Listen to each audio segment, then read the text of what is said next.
कल का रिवीजन देखें पहले।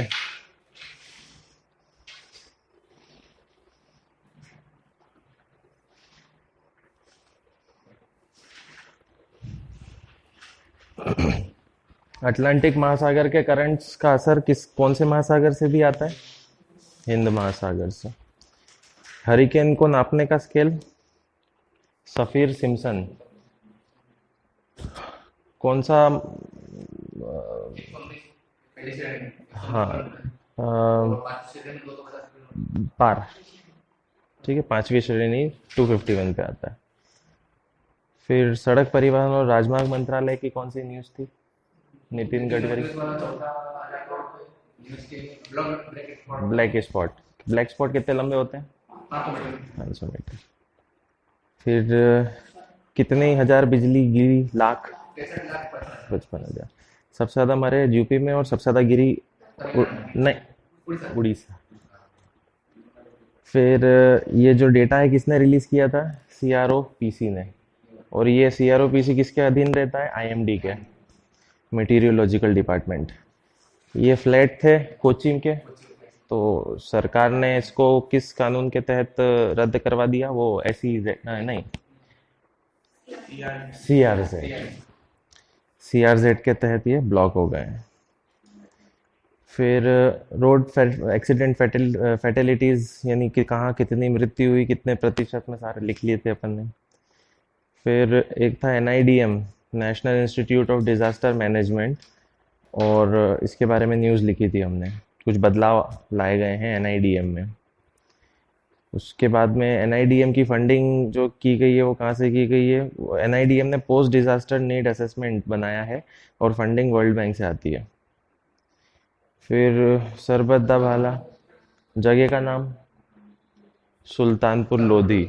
फिर वो पूरा गुरु नानक देव जी से जुड़ा हुआ मामला, यहाँ पे ज्ञान की प्राप्ति हुई थी उनको। एक नदी भी है इसके किनारे पर। फिर सुल्तान लोधी कौन था? जनरल था महमूद ऑफ गजनी का। वर्ष महमूद ऑफ गजनी के भारत में 1103। फिर ये क्या है?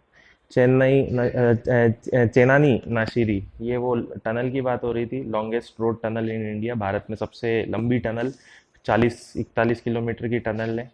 और ये उधमपुर को जोड़ती है दूसरे रामबाण से। रामबाण। फिर मरावा आइलैंड विश्व का सबसे पुराना मोती। उसके बाद में इस ब्रिज का नाम क्या है जो राजनाथ सिंह ने ओपन किया था?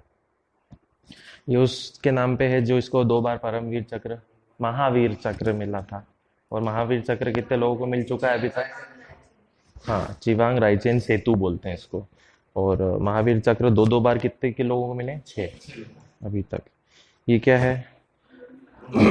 सुरंग बावड़ी, कर्नाटक में, और किसके समय बनी थी? ये आदिल शाह के समय बनी थी। फिर ये माउंट पिकेटू है जो उत्तर कोरियाई प्रायद्वीप का सबसे ऊंचा पहाड़ है और चीन और कोरिया की बाउंड्री बनाता है। फिर स्ट्रेटो वॉल्केनो टाइप का है ये। इसके अलावा कालीमंतान। ठीक है, नई राजधानी बनेगी, जकार्ता हट जाएगी। फिर ये सबसे बड़ी इलेक्ट्रिक टनल, लंबा चौड़ा नाम था उसका, वी से शुरू होता है, इतना याद रखना। हाँ, ये एक शहर था, इक्वाडोर का क्विटो था, तो वो वहाँ से शिफ्ट होके ये दूसरी जगह चला गया। ग्विलक्वियान करके होगा कुछ। ठीक है, ये इक्वाडोर नक्शे में। उसके बाद तुलुगी द्वीप। तुलुगी द्वीप सोलोमन आइलैंड में आते हैं, और तुलुगी द्वीप किसको लीज पे दे दिया है? चाइना को एसईजेड बनाने के लिए। सियाचिन ग्लेशियर लोगों के लिए ओपन हो जाएगा घूमने फिरने के लिए। फिर भारत की पहली बाहरी जो पाइपलाइन है गैस की, वो नेपाल से बिहार के बीच में बनी। उसको अमलेखगंज मोतीहार पाइपलाइन बोलते हैं। ये शहर था अफगानिस्तान का जो सामरिक रूप से जरूरी है। क्या नाम है उस शहर का? देखो, क्या नाम है? कुनूर। ठीक है, कुंदुज है वो। ठीक है, ये कुंदुज प्रोविंस काबुल के ऊपर। यहाँ पे क्या हुआ था? तालिबानियों ने हमला किया था। ठीक। फिर उसके अलावा काला पानी तो पड़ ही रखा है। ठीक।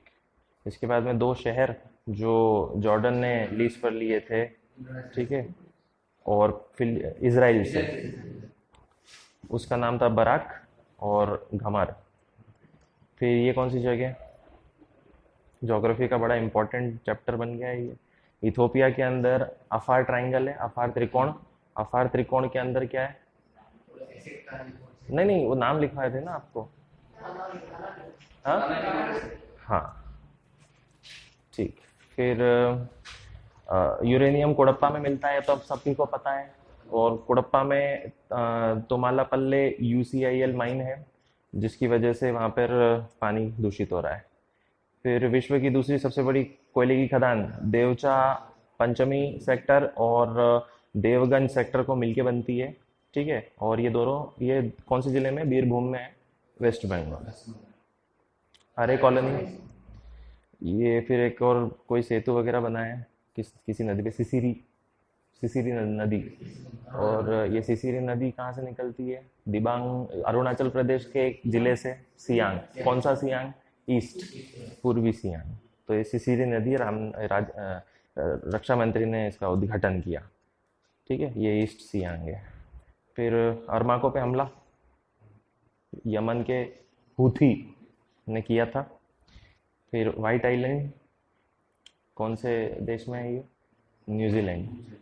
ठीक है, ये अभी अभी 2019 दिसंबर में विस्फोट हुआ है इसमें। उसके बाद में दूसरे सेक्शन पे आए थे, तो हमने देखा था इंटर स्टेट वाटर डिस्प्यूट कहाँ कहाँ चलता है, किधर किधर चलता है। तो ये 5-6 जगह हैं मेन। रवि बेस, जिसमें ये स्टेट लड़ते हैं, नर्मदा में लड़ते हैं, कृष्णा में लड़ते हैं, गोदावरी के लिए लड़ते हैं और पेरियार के लिए लड़ते हैं। इसके बाद arbitration and conciliation act. Arbitration मैंने बताया था, दो पार्टी के बीच में अगर कोई भी झगड़ा हो जाए तो हाई कोर्ट अब क्या करेगा, अलग से एक आर्बिट्रेटर बनाएगा, काउंसिल ऑफ आर्बिट्रेशन बनेगी, जिसमें वो लोग निर्णय लेंगे और दोनों पार्टियों को मानना पड़ेगा। हाई कोर्ट का लोड कम हो इन सब मामलों में, इसलिए इसका साइड में ये कानून बनाया गया। 1996 में बना था, पिछले साल अमेंडमेंट करके 2019 बोल दिया गया।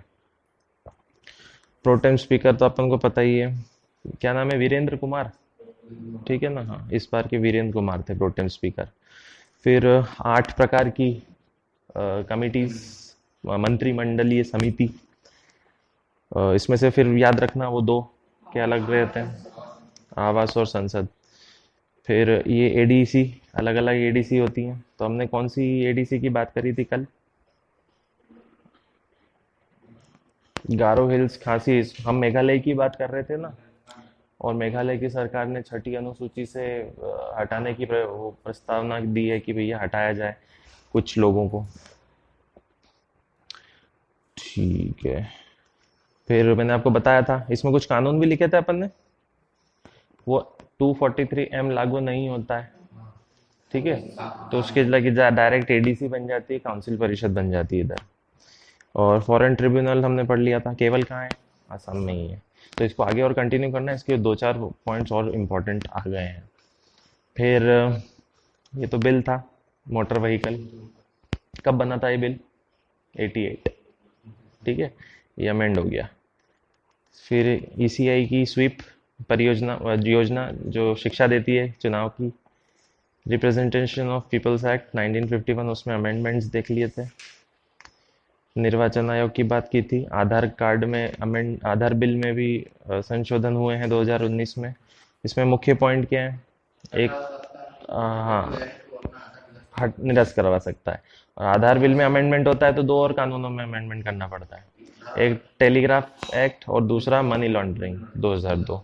ठीक है, फिर इसमें 57 वाली धारा थी, वो क्या थी?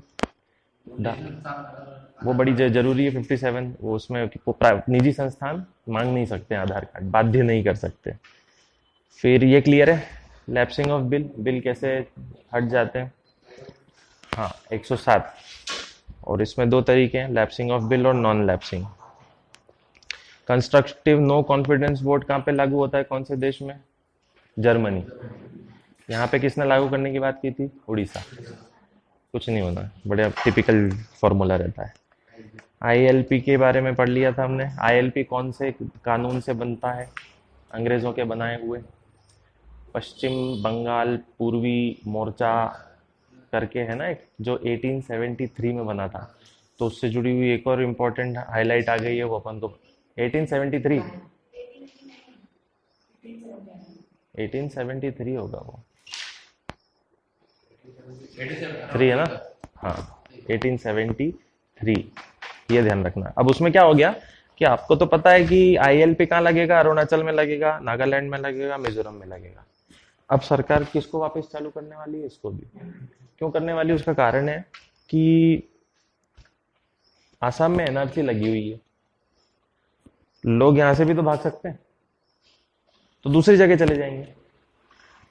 दूसरी जगहों को अगर आईएलपी लाइन परमिट में, इनर लाइन परमिट में डाल दिया तो परमिट लगेगा वहां पे रहने का, और लोग प्रॉपर्टी वगैरह नहीं खरीद पाएंगे, जो बिजनेस नहीं कर सकते, जॉब नहीं कर सकते उस जगह पर आईएलपी पर। तो मणिपुर में भी चालू कर दिया जाएगा, क्योंकि बॉर्डर साझा हो रही है ना, तो भाषा भी एक जैसी होगी। तो यहाँ के रहने वाले गैर कानूनी लोगों को मौका मिल जाएगा यहाँ जाने का, तो इधर भी आईएलपी चालू करेगी, कर दी होगी अभी तक तो। ये भाई साहब, फिर फरलॉग और मैं क्या, फरलॉग क्या होता है और पेरोल क्या होता है, दोनों में फर्क, दोनों सेम है, जेल से बाहर निकलना, लेकिन पेरोल अधिकार नहीं होता है, फरलॉग अधिकार होता है व्यक्ति का। चलो, अब अपन अगले से स्टार्ट करते हैं। अब यहाँ पे डिटेल बढ़ती चली जाएंगी, बहुत ज़्यादा हैवी डिटेल्स है।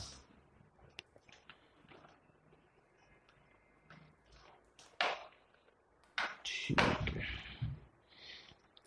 सबसे पहले आप लिख लो heading, register of indigenous inhabitants, Hindi में लिखो देशज, नागालैंड के देशज निवासियों का register, register of indigenous inhabitants of Nagaland. English में तो ये जो लिखा है वही लिखना है, हिंदी में लिखना है नागालैंड के देशज निवासियों का register.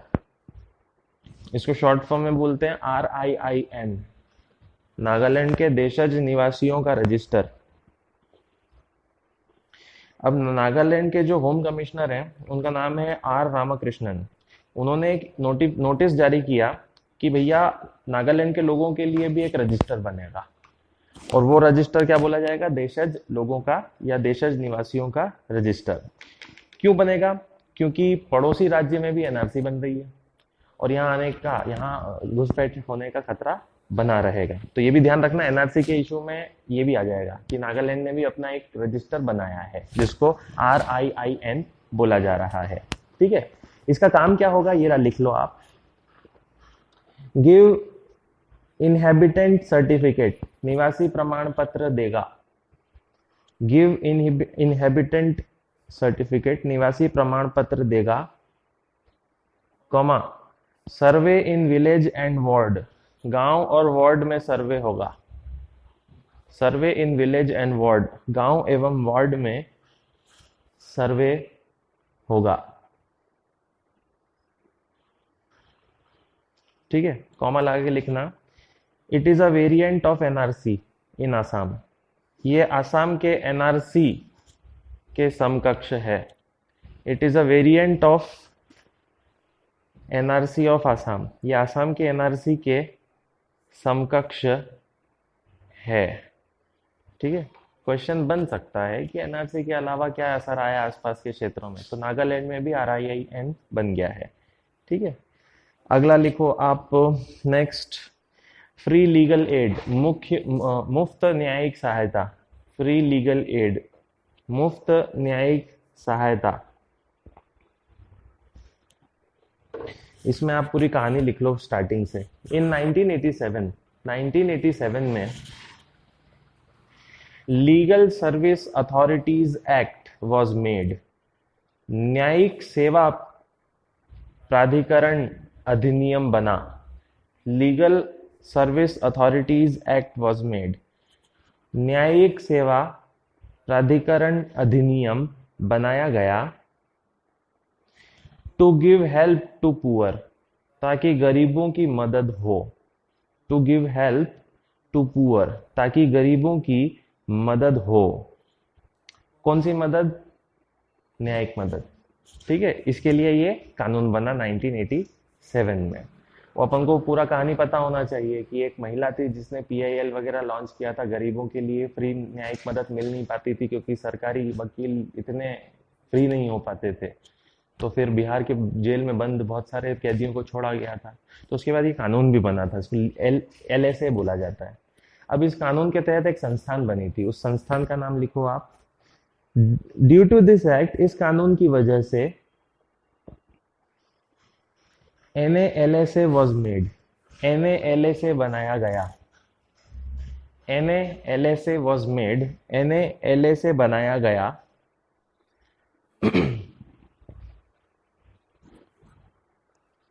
In state, district and taluk level, राज्य, जिले और तालुक स्तर पर। इन state, district and taluk level, राज्य, जिले और तालुक या तहसील लेवल पर। LSA एक्ट, LSA अधिनियम इज फॉर ST SC के लिए,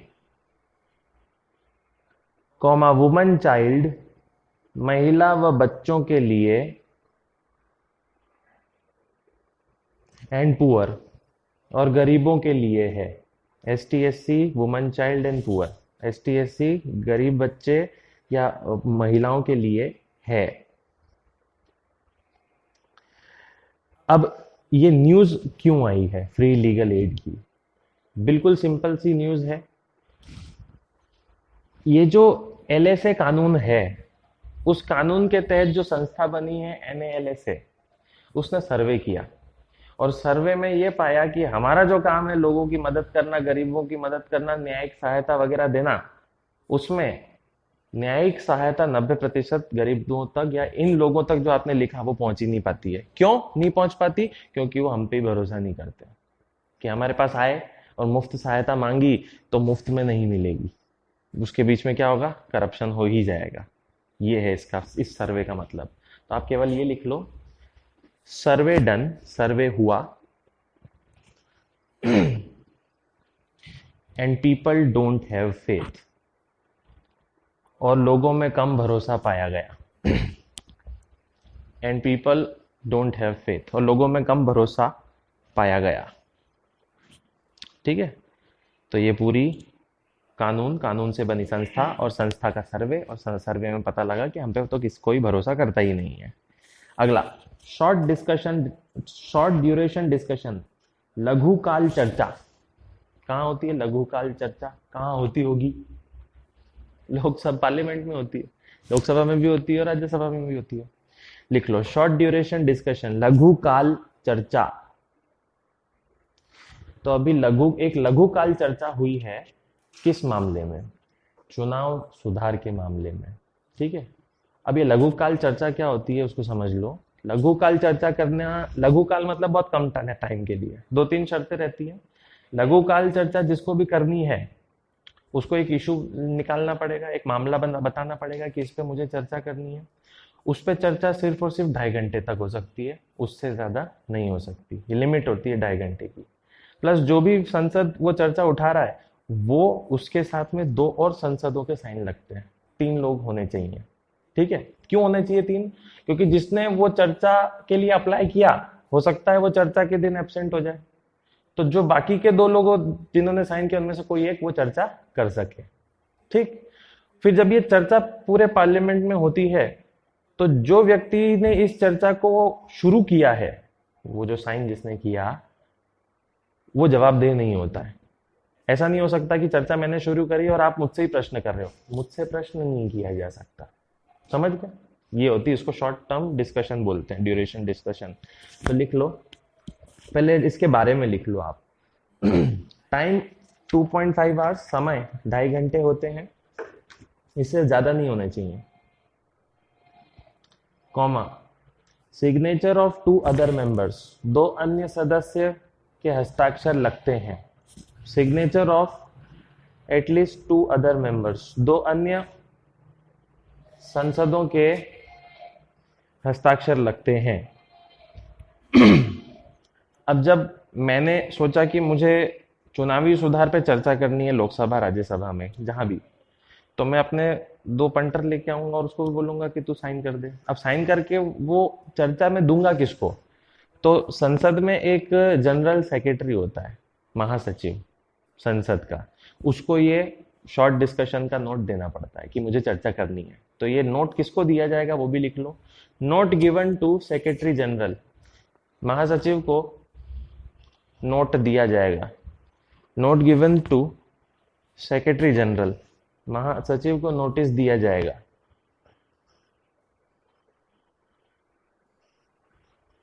क्यों होता है ये शॉर्ट ड्यूरेशन डिस्कशन, लघुकाल चर्चा, वो भी लिखो। It is for urgent public importance, यह त्वरित जन सहायता के लिए होता है। It is for urgent public importance, यह त्वरित जन चर्चा या सहायता के लिए होता है। विदाउट फॉर्मल मोशन, बिना किसी मोशन के, विदाउट फॉर्मल मोशन, बिना किसी मोशन के। अब क्वेश्चन ये बन सकता है कि हाल ही फिलहाल में राज्यसभा में जो शॉर्ट डिस्कशन मोशन आया है वो किस मामले के लिए आया था? तो मामला क्या याद रखोगे? चुनाव सुधार। तो ब्रैकेट में लिख लेना, लेटेस्ट इशू, नया मुद्दा, चुनाव सुधार, इलेक्टोरल रिफॉर्म्स। आया समझ में ये पूरा शॉर्ट टर्म डिस्कशन? चलो अब एक बड़ी खतरनाक चीज आ गई है, हेडिंग डाल लो आप, compulsory retirement of government officials. जरूरी सेवानिवृत्ति अधिकारियों की, compulsory retirement of government officials, जरूरी सेवानिवृत्ति सरकारी अधिकारियों की।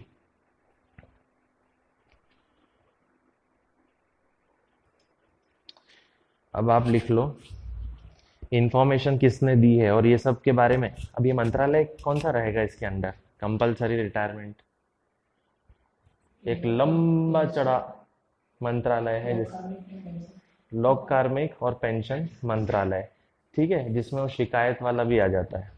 तो उस मंत्रालय ने एक इंफॉर्मेशन दी लोकसभा में कि भैया गवर्नमेंट के पास पूरा अधिकार है कि कोई भी करप्ट ऑफिसर है तो सरकार उसको क्या कर सकती है, कभी भी रिटायर कर सकती है, ऐसा फाइनल बोल दिया।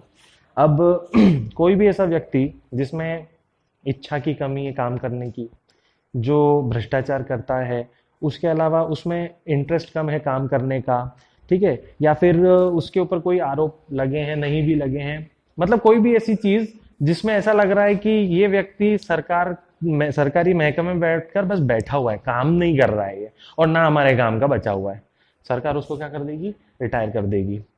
उसकी 60 साल की उम्र आने से भी पहले कभी भी कर सकती है। सस्पेंशन अलग चीज होती है, वो बहुत लंबी चौड़ी प्रक्रिया रहती है, उसमें तो केस चलता है, ठीक है, केस फाइनल हो जाता है, फिर वापस से नौकरी मिल जाती है। यहाँ कंपलसरी रिटायरमेंट है। अब ये कंपलसरी रिटायरमेंट सरकार कौन से कानून के हिसाब से दे सकती है, वो कानून आपको लिखने हैं। अब वो कानूनों में इतने इंपॉर्टेंट कानून है कि जैसे ही आपको नौकरी मिलेगी आप उस कानून के दायरे में आ ही जाते हो, सरकारी नौकरी मिलते से ही, ठीक है। तो आप ये लिखो, मिनिस्टर ऑफ पर्सनल, कार्मिक मंत्रालय ने बताया, मिनिस्टर ऑफ पर्सनल सेड, कार्मिक मंत्रालय ने बताया, दैट गवर्नमेंट हैज राइट, कि सरकार के पास अधिकार होता है, that government has the right, कि सरकार के पास अधिकार होता है, टू रिटायर एनी ऑफिशियल, कि किसी भी अधिकारी को सेवानिवृत्त करे, टू रिटायर एनी ऑफिशियल, कि किसी भी अधिकारी को सेवानिवृत्त करे, हु इज इनइफेक्टिव, जो अप्रभावी बन चुका है, हु इज इनइफेक्टिव, जो अप्रभावी बन चुका है, अकॉर्डिंग टू दिस लॉ, इन कानूनों के हिसाब से, अकॉर्डिंग टू दिस लॉ, इन कानूनों के हिसाब से। एग्जाम लेवल पे सिर्फ कानून के नाम आएंगे, लेकिन अपन अनुच्छेद उसके अंदर के भाग भी लिख देंगे कि कहाँ कहाँ ऐसा, यही का यही जो आपने लिखा वो लिखा है। पहला लिख लो, फंडामेंटल रूल्स, मौलिक नियम, मौलिक अधिकार नहीं है, मौलिक नियम है। आप जब जॉब पे चढ़ते हो तो आपको कुछ नियम का पालन करना पड़ता है, फंडामेंटल, तो मौलिक नियम बोले जाते हैं। तो मौलिक नियम का नंबर लिख लो 56J और L, दिख रहा है ये FR56JL, ये पहला नियम हो गया। यहाँ पे क्या लिखा हुआ है कि निलंबित या रिटायर किया जाएगा। दूसरा कानून लिखो जो आप लोगों पे लागू होगा अगर आप सिविल सर्वेंट बन गए तो, central civil service pension rules, केंद्रीय लोक सेवा पेंशन नियम, central civil service pension rules, केंद्रीय लोक सेवा पेंशन नियम। अब ये नियम कब बने थे? 1972। अब इस नियम के अंदर भी एक पॉइंट होगा जहां यही लिखा होगा, तो नंबर लिखो, नियम नंबर 48। 72 में ये कॉमन डेट पता होना चाहिए आपको। 72 तो पता नहीं कहाँ कहाँ कितने सारे कानून बने। ठीक है, ठीक है। ये सब 86 एक मिलेगा आपको जिसमें बहुत सारे नियम बने होंगे, ऐसे बहुत है, फिक्स है। फिर लिखो एक तीसरा नियम लिखो आप, all India services, Akhil Bharatiya सेवा,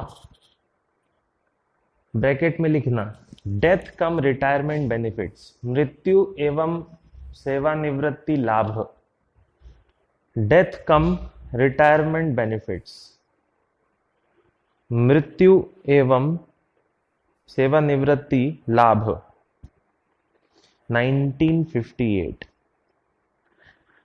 अब इसका कौन सा नंबर का नियम है जो यही कहता है? वो लिख लो 16(3), 16 ब्रैकेट 3, नियम नंबर, रूल नंबर 16 ब्रैकेट 3। ठीक है, अब देखो क्या हुआ। इन 3 कानूनों के हिसाब से जो कार्मिक मंत्रालय है उसने जांच लगवाई कि कितने अधिकारी ऐसे हैं जो भी हमारे काम के अब रहे नहीं हैं और बस बैठे बैठे ये वेतन भोगी हो गए, खा रहे हैं बस पैसा। तो ग्रुप ए में कुल मिला के निकले 2014 से 19 तक 36,700 लोग ग्रुप ए के। ठीक है, उसके बाद में ग्रुप बी में निकले 82,000 सरकारी महकमे के लोग। ठीक है, तो अब इतने सारे लोग इकट्ठे हो गए, मतलब तो लाख लाख पार हो गए दोनों मिला के, ग्रुप ए और बी। फिर इन पे जो मुख्य मुख्य ऐसे लगे कि इनको निकाला जाना चाहिए, सेवानिवृत्ति दी जानी चाहिए, तो इनमें से किन को फ्री कर दिया है? ग्रुप ए में 125 को फ्री कर दिया, ग्रुप ए में। ठीक है मतलब टॉप लेवल के ऑफिसर भी फटाक से रिटायर हो गए, काम नहीं किया तो उन्होंने। और ग्रुप बी में 187 रिटायर हो गए, सबको फ्री कर दिया कि आप वैसे भी काम नहीं करते हो तो आप रिटायर रहो और पेंशन खाओ, जो भी चल रहा है आपका। तो ये कर दिया है सरकार ने, मतलब काम तो करना पड़ेगा अब। और ये 3 कानून याद रखने पड़ेंगे कि ये अलग अलग रूल्स हैं। ठीक है, तो अगला पे आ जाते हैं, नेक्स्ट। बस मैंने तो डेटा बता दिया, लिखने की जरूरत नहीं थी। आरटीआई कहाँ से आ गया? इसके पहले एक लिख लो आप, प्रोटेक्शन ऑफ ह्यूमन राइट्स, मानव संरक्षण, मानव अधिकार संरक्षण, प्रोटेक्शन ऑफ ह्यूमन राइट्स, मानव अधिकार संरक्षण, ब्रैकेट संशोधन विधेयक, अमेंडमेंट बिल। अमेंडमेंट हमेशा ब्रैकेट में आता है। अमेंडमेंट बिल, संशोधन विधेयक। कब बना था ये कानून? एमपीपीएससी का फेवरेट है तो 1993। पिछले साल संशोधित हो गया तो आप 19 लिख लो, 2019। ठीक है, अब इसमें संशोधन करके क्या क्या बताया है वो सब चीजें लिखनी है अपन को। पहला लिख लो आप, राष्ट्र स्तर पर एनएचआरसी और राज्य स्तर पर एसएचआरसी बनेगा। नेशनल लेवल एनएचआरसी, राष्ट्र स्तर पर एनएचआरसी। अब वो फुल फॉर्म तो पता ही होगा, मेरे को बताने की जरूरत नहीं है, ह्यूमन राइट्स कमीशन। और राज्य स्तर पर एंड स्टेट लेवल एसएचआरसी ये बनेगा। क्यों बनेगा? लिख लो, फॉर इंक्लूसिवनेस, समावेशी बढ़ाने के लिए या समावेशीकरण के लिए। और इंक्लूसिवनेस, समावेशीकरण के लिए। अब इसमें बहुत सारे नियम डाले गए हैं अमेंडमेंट में, वो सब लिख लो। आपको याद है हमने वो इंफॉर्मेशन कमीशन के बारे में लिखा था कि उनके 5 साल की जो नौकरी होती थी वो सरकार ने, सारे अधिकार किसके मिल गए, केंद्र को मिल गए हैं, वो अपने हिसाब से बदलता रहेगा। 3 साल कर दिया, फिर 3 साल, यहाँ भी कर दी, सब घट रहे हैं। अब 5-5 साल वाला ऑप्शन दिखेगा ना आपको जीवन में कभी भी आगे, उस पर टिक नहीं करना है। 3 जहाँ दिखेगा वहां टिक करना है। तो इसमें लिख लो क्या क्या किया है। इसमें एक कानून था कि राष्ट्र मानवाधिकार आयोग हो या राज्य मानवाधिकार आयोग हो, इसका चेयरमैन कौन बनेगा। तो अपन को पता होना चाहिए कि सुप्रीम कोर्ट का मुख्य न्यायाधीश या फिर राज्य की जो SHRC होगी उसका हाई कोर्ट का मुख्य। अब ऐसा नहीं है, अब कोई भी बन सकता है। सुप्रीम कोर्ट का कोई भी जज NHRC में बैठ सकता है, और राज्य का हाई कोर्ट का कोई भी जज रिटायर्ड क्या बन सकता है, SHRC का बॉस बन सकता है, चेयरपर्सन। तो लिख लो आप, नाउ एनी जज from supreme court and high court, अब कोई भी जज सुप्रीम कोर्ट या हाई कोर्ट से कैन बिकम चेयरपर्सन, अध्यक्ष बन सकता है। कैन बिकम चेयरपर्सन, अब अध्यक्ष बन सकता है। अर्लियर इट वॉज CJI, पहले केवल CJI बनता था। अर्लियर इट वॉज CJI, पहले केवल CJI बनता था। ठीक है, राज्य के लिए सेम रहेगा, ऐसा ही सेम टू सेम। फिर आप अगला लिखो, सदस्य बढ़कर 2 से 3, मेंबर्स इंक्रीज फ्रॉम 2 to 3। सदस्य बढ़ेंगे 2 से 3, members increase 2 to 3। One shall be woman, एक महिला जरूरी। वन शैल बी वुमन, एक महिला जरूरी।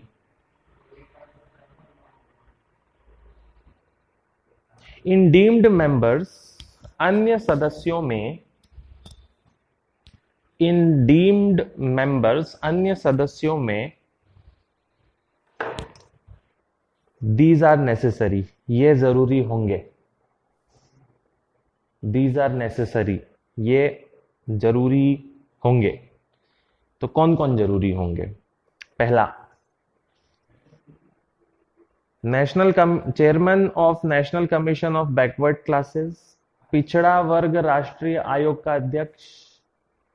National commission of backward classes, पिछड़ा वर्ग या अन्य पिछड़ा वर्ग राष्ट्रीय आयोग का अध्यक्ष, comma, chairman of commission for child rights, बाल अधिकार आयोग का अध्यक्ष, चेयरमैन फॉर चाइल्ड राइट्स, बाल संरक्षण आयोग या बाल रक्षा आयोग का अध्यक्ष, full stop. Membership now 3 years, नियुक्ति अब 3 वर्षों की। और इसमें एक और स्पेशलिटी है कि 3 साल तक जो भी अध्यक्ष रहे उनको फिर से बुलाया जा सकता है। तो डैश लगा के लिखना, रीअपॉइंटेड, पुनर्नियुक्ति हो सकती है। रीअपॉइंटेड, पुनर्नियुक्ति हो सकती है, फुल स्टॉप। तो ये बदलाव हुए हैं NHRC में। ठीक है, अध्यक्ष 3 साल तक रहेगा और 3 साल के बाद फिर से भी बन सकता है। पहले 5 साल तक रहता था, फिर से नहीं बन सकता था। Okay, clear. और एक महिला का होना जरूरी है कमेटी में। नेक्स्ट,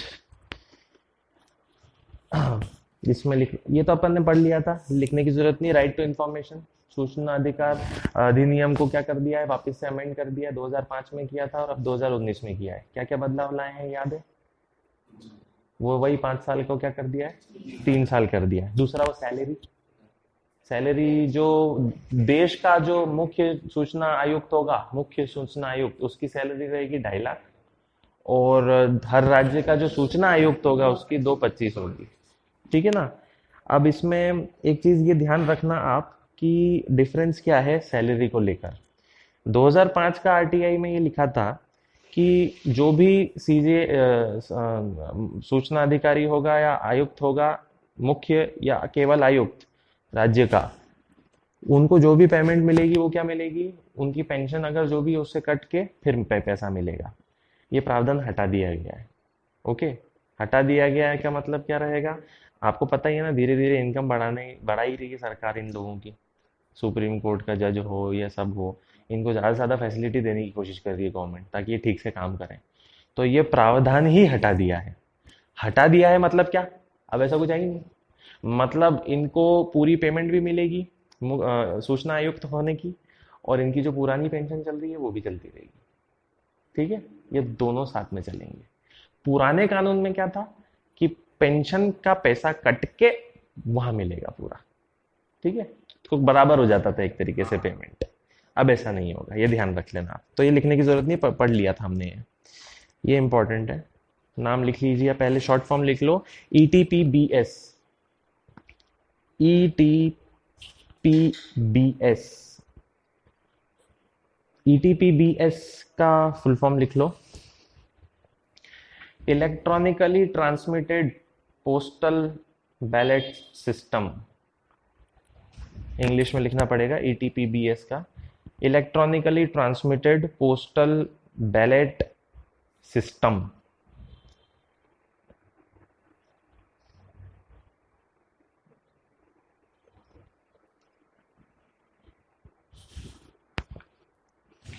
कौन चला रहा होगा इस ETPBS, जो कुछ भी होगा किससे जुड़ा है, पोस्टल बैलेट से जुड़ा हुआ है।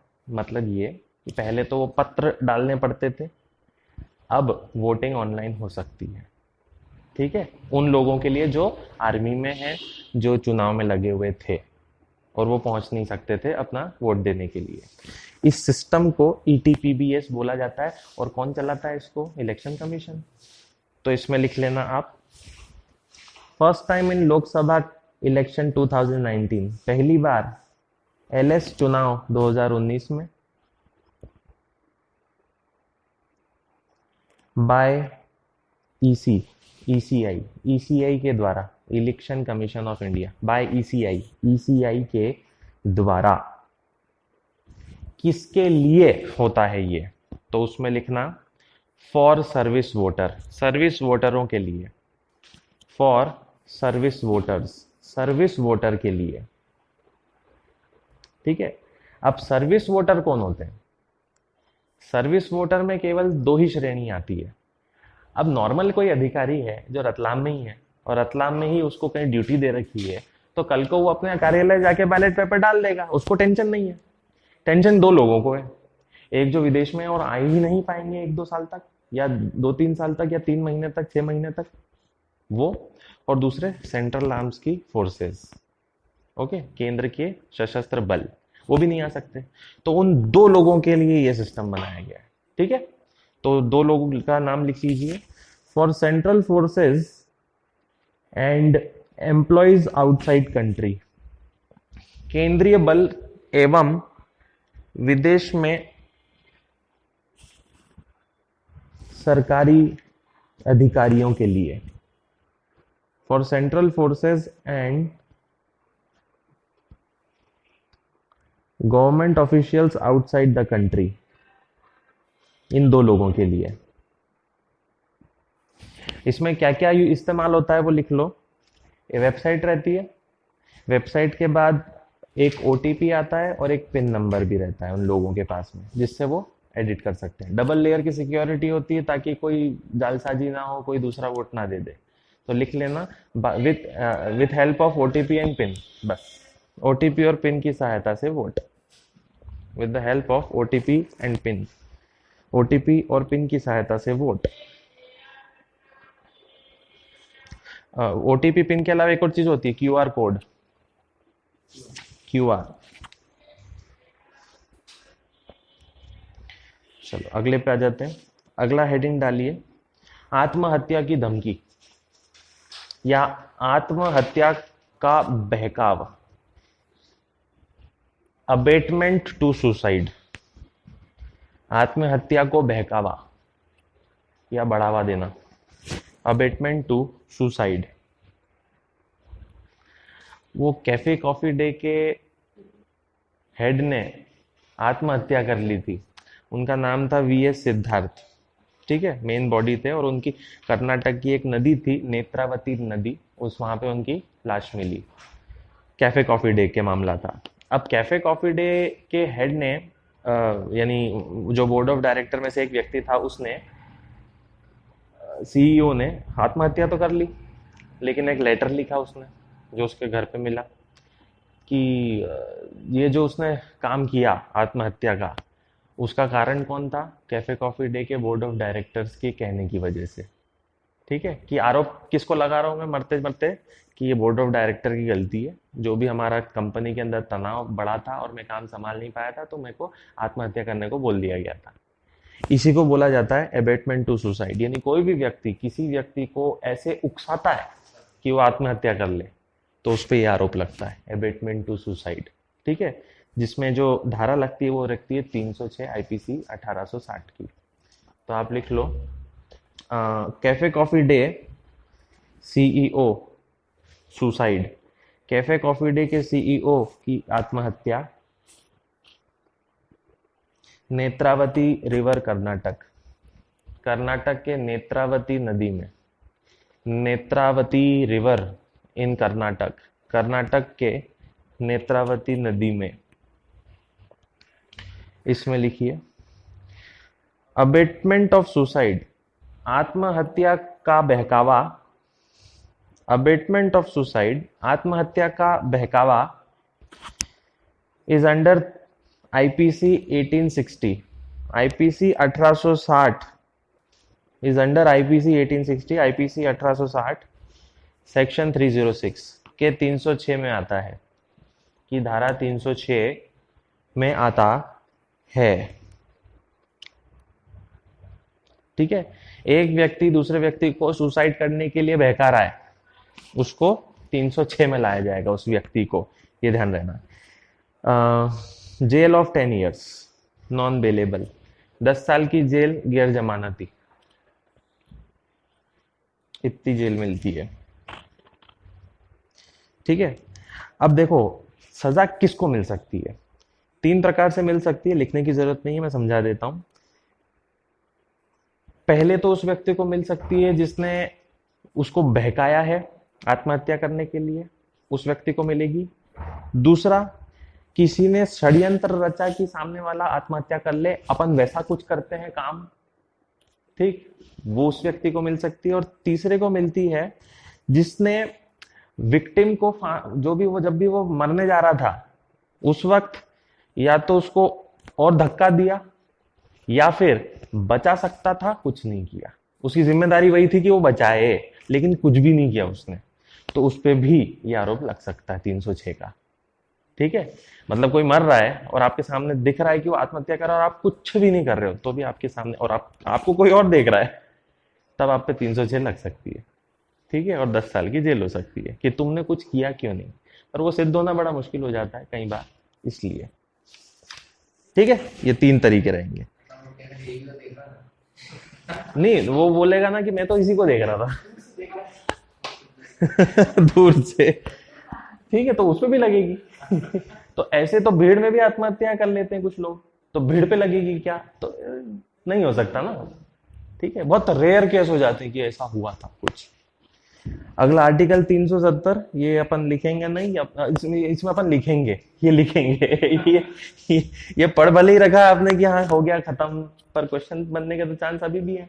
तो इसमें क्या है, बहुत सारी चीजें हैं, कुल मिला के 4 जो बदली, जिसकी वजह से ये हटा। ओके, तो वो 4 चीजें पढ़नी है। हेडिंग डाल लो आप, आर्टिकल 370। बिल कौन लाए थे इसको यूटी बनाने के लिए? अमित शाह। ठीक है, ये ध्यान रखना। तो आप लिख लो, Amit Shah introduce 2 bills. Amit Shah 2 bill लाए।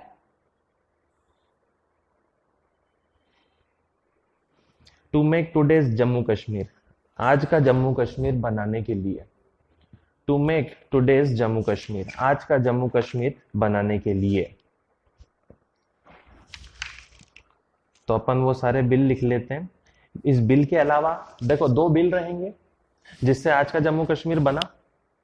पहला बिल से क्या बनेगा, वो आपके कॉमन सेंस से अपन थोड़ा सा ध्यान दे देते हैं।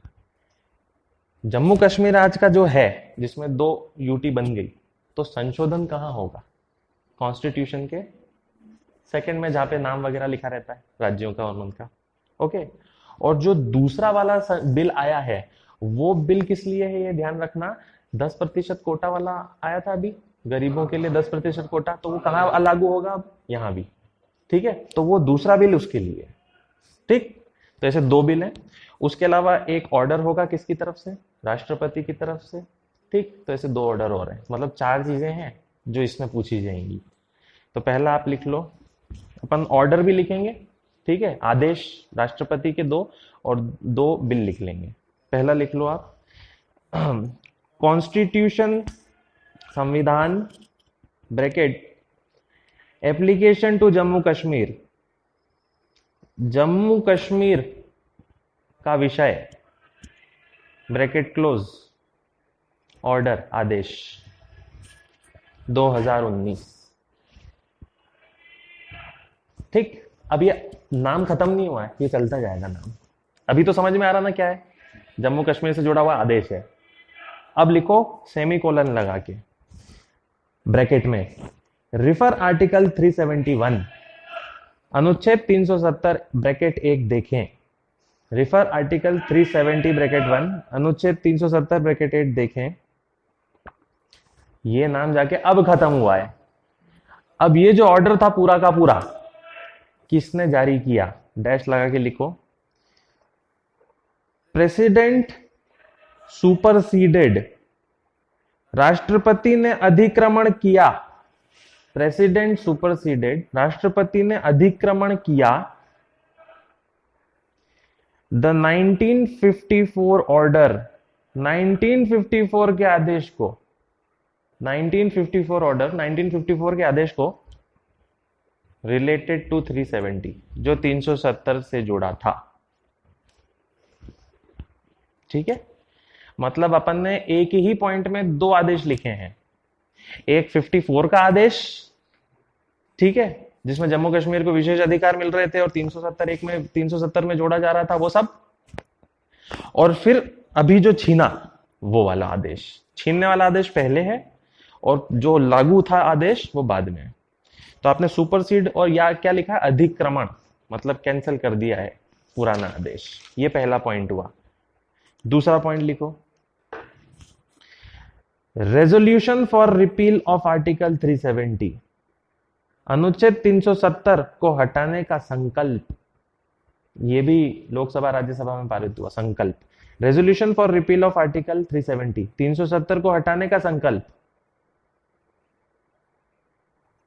Bracket article refer article 370 bracket 3 अनुच्छेद 370 3 देखें। ठीक है, मतलब लोकसभा राज्यसभा ने क्या किया, संकल्प लिया, और किसको देखकर संकल्प लिया, 370 3 को देखकर।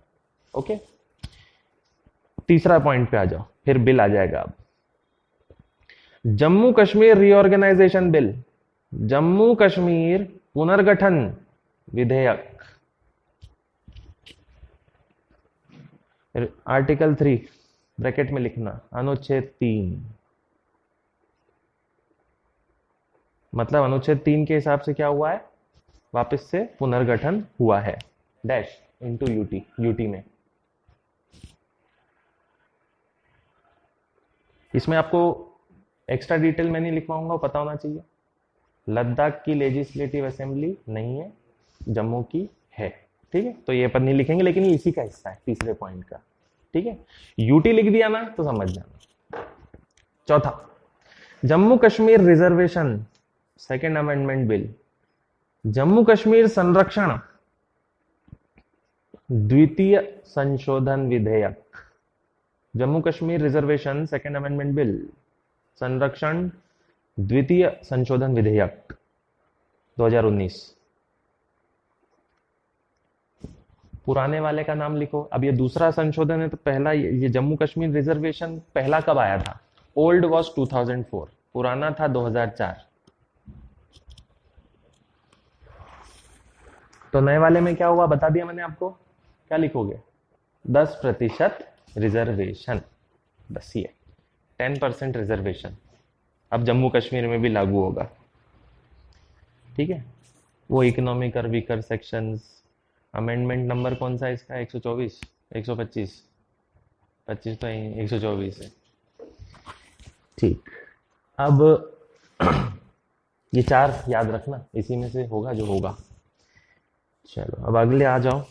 ये जब नाटक चालू हुआ 370 का, तो एक और इसके पीछे एक इशू क्रिएट हुआ था। 370 में ये भी पूछा जा सकता है, एक योजना हुई थी, वो मामला पता होगा, भारत पाकिस्तान, यूनाइटेड नेशन बीच में आया था, क्योंकि पाकिस्तान ने कबीलाई भेज दिए थे और कारगिल के पार तक, जम्मू तक पहुंच गए थे। तो फिर यूनाइटेड नेशन आता है। यूनाइटेड नेशन एक व्यक्ति को भेजता है, ऑस्ट्रेलिया के एक लीगल एडवाइजर को, जिसका नाम होता है डिक्सन। और ये योजना लाते हैं इन दोनों के लिए, भारत पाकिस्तान के लिए। उस योजना को बोला जाता है डिक्सन योजना, जिसके अंदर रेफरेंडम करवा लो, प्लेबिसिट करवा लो, जनमत करवा लो, लोगों से ही पूछ लो, वो सब योजना इसी के अंदर थी, डिक्सन प्लान में थी। दूसरी सबसे बड़ी मुसीबत क्या थी? डिक्सन प्लान एक्सेप्ट तो किसने किया ही नहीं, लेकिन डिक्सन ने बोला था कि लद्दाख जो पूरा है, आज जो यूनियन टेरिटरी वाला लद्दाख है, पूरा गिलगिट बाल्टिस्तान से लेकर अक्साई चीन और वो पूरा इंडिया के पास जाएगा। आजाद कश्मीर पाकिस्तान के पास रहेगा, और जम्मू, जिसमें कितने अभी स्टेट्स हैं? 28, उसके आधे आधे पाकिस्तान और आधा भारत के पास रहेगा। ठीक है, मतलब गिलगिट बाल्टिस्तान तो पूरा मिल गया, लेह लद्दाख पूरा मिल गया, और जम्मू के कुछ आधा हिस्सा जम्मू का इंडिया को मिल गया। तो बचा हुआ क्या मिलेगा पाकिस्तान को? आजाद कश्मीर, जिसमें मुजफ्फराबाद आ जाता है, और जम्मू का आधे जिले ये मिलने वाले थे।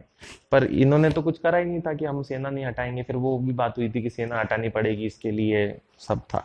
तो डिक्सन प्लान याद रखना 1950 में आया था, बहुत इंपॉर्टेंट है, लिख लो। डिक्सन प्लान ऑफ 1950, 1950 की डिक्सन योजना किससे जुड़ा हुआ? लिख लो, जे एन के इशू, जे के का मुद्दा, जे के मामला।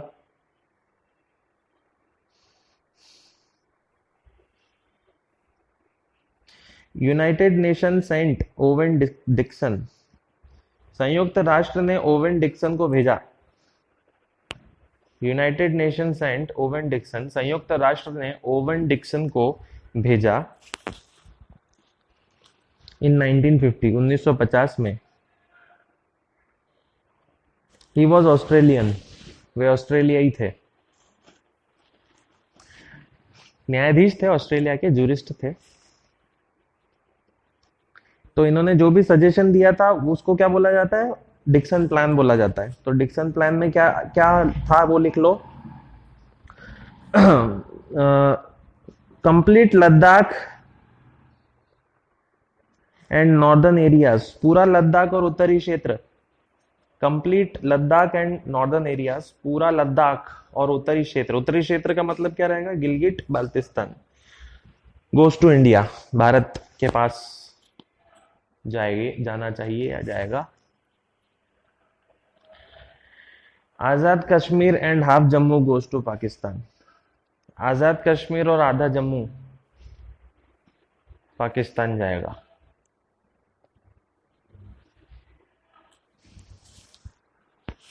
ठीक है, अब एक जगह बच गई, जम्मू ही बोला मैंने तो कश्मीर बोला ही नहीं।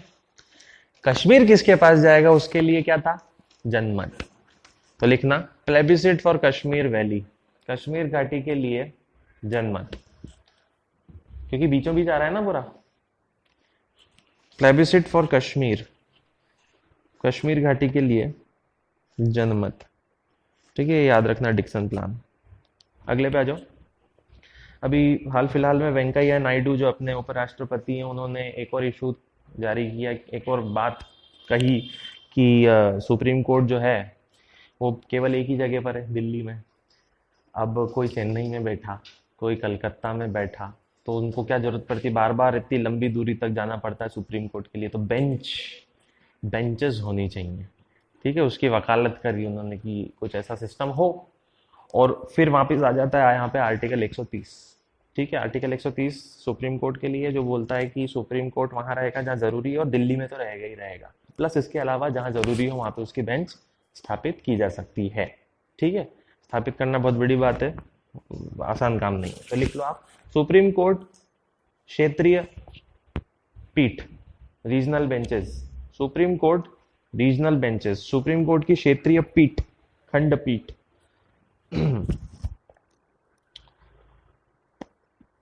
अब ये जो बात वेंकैया नायडू ने करी, ये बात बहुत पहले जो कानून आयोग है, लॉ कमीशन है, उसने 2009 में कर दी थी। तो अब ये लिख लो, अकॉर्डिंग टू लॉ कमीशन, कानून आयोग के अनुसार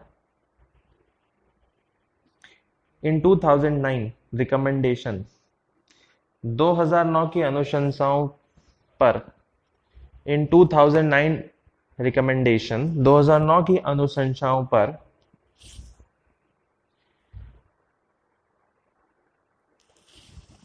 3 मोर बेंच शुड बी सेटअप। 3 बेंचें होनी चाहिए, 3 पीठ होनी चाहिए। पहली लिख लो, पहली कहाँ होनी चाहिए, उसमें बहुत बड़ी कंफ्यूजन है कि हैदराबाद में हो या चेन्नई में हो। तो लिख लो आप, हैदराबाद और चेन्नई, हैदराबाद या चेन्नई। बाकी के 2 आसान रहेंगे, कोलकाता मुंबई। कलकत्ता दूसरा और तीसरा मुंबई, दिल्ली में तो है ही। आर्टिकल लिख लो, अकॉर्डिंग टू आर्टिकल 130, अनुच्छेद 130 के अनुसार supreme court shell sit in Delhi. Supreme court Delhi में होगा। Supreme court shell sit in Delhi, supreme court Delhi में होगा। और इन अदर प्लेसेस, या अन्य जगहों पर भी,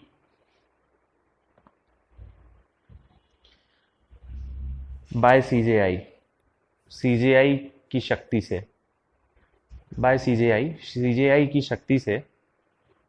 लेकिन सीजेआई की शक्ति कहां से आएगी, राष्ट्रपति से। तो सीजेआई अपनी मर्जी से नहीं करेगा, वो चाहेगा अगर कि चेन्नई में बेंच खोलनी है तो उसको अप्रूवल किससे लेनी पड़ेगी, प्रेसिडेंट से। और प्रेसिडेंट क्या है, असल में फिर सरकार आ जाएगी बीच में, ठीक है। उनकी मर्जी चलनी चाहिए, तो ये ध्यान रखना। चलो अगला, अगली हेडिंग डालो, डी वोटर। डी कैपिटल रखना, डी वोटर, ये एक प्रकार होता है वोटरों का, डी वोटर। अब देखो क्या हुआ, जैसे जैसे एनआरसी का मामला आगे बढ़ता गया, तो इलेक्शन कमीशन को चिंता होने लगी कि असम में जब एनआरसी बन जाएगी, रजिस्टर कंप्लीट हो जाएगी, लिस्ट कंप्लीट हो जाएगी, अपन को पता है 3 करोड़ लोगों में से 19 लाख लोग, तो ये 19 लाख लोगों को जिनके पास पहले से ही वोटर आईडी होगी ही, किसी ना किसी तरीके से मिली गई होगी वोटर आईडी, उनको हम कैसे कैटेगराइज करें। तो उनको हम क्या देंगे, उनको हम एक कैटेगरी में रखेंगे कि ये डी वोटर है। डी का मतलब होता है डाउटफुल, संशय, हमको नहीं मालूम कि ये अभी पक्के हैं या नहीं। क्योंकि जब ये वोटर डी वोटर में आएंगे, एनआरसी की सूची से बाहर होंगे, तो इनके पास 130 दिन का कहाँ जाने का मौका रहेगा, विदेशी प्राधिकरण में, जहाँ पे फिर वो 2 कानून से चलता, पासपोर्ट अधिनियम और फॉरेन एक्ट वगैरह। तो इन लोगों के लिए डी वोटर की लिस्ट इलेक्शन कमीशन ने बनाई है एनआरसी के लिस्ट तैयार होने के बाद, ठीक है। तो आप लिख लो इसमें, ड्यू टू एनआरसी, एनआरसी के कारण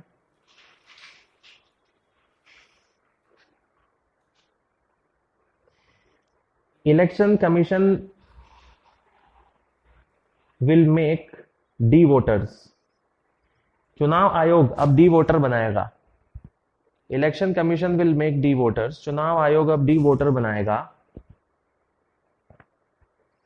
टू एक्सक्लूड फ्रॉम वोटिंग, ताकि वे वोटिंग से बाहर रहें।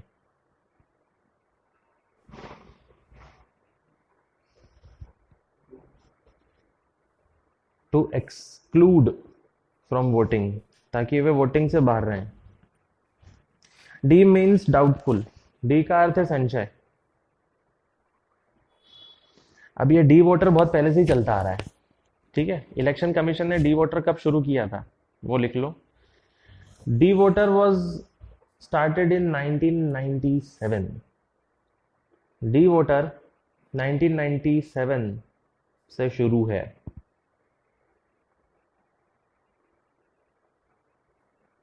ठीक है, तो कितने निकल गए डी वोटर चुनाव आयोग के हिसाब से वो भी लिख लो। 1.2 लाख, 1.2 लाख।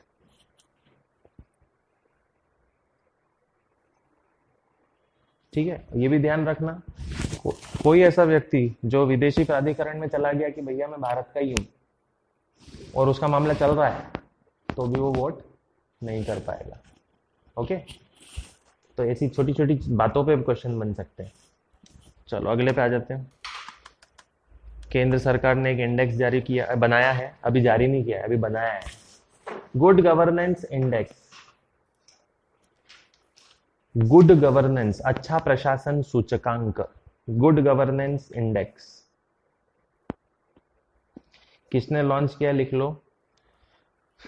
कार्मिक मंत्रालय द्वारा, मिनिस्ट्री ऑफ पर्सनल, कार्मिक मंत्रालय द्वारा। किसके लिए लॉन्च किया है लिखो। फॉर स्टेट एंड यूटी, राज्य और यूटी के लिए।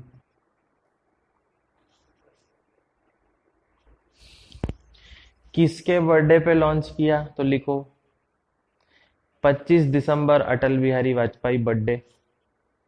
25 दिसंबर अटल बिहारी बर्थडे या वाजपेयी बर्थडे। आगे सब समझ में कि क्या है ये। अलग अलग यूटी और राज्यों को उनकी हैसियत से देखा जाएगा कि कहाँ अच्छा प्रशासन चल रहा है।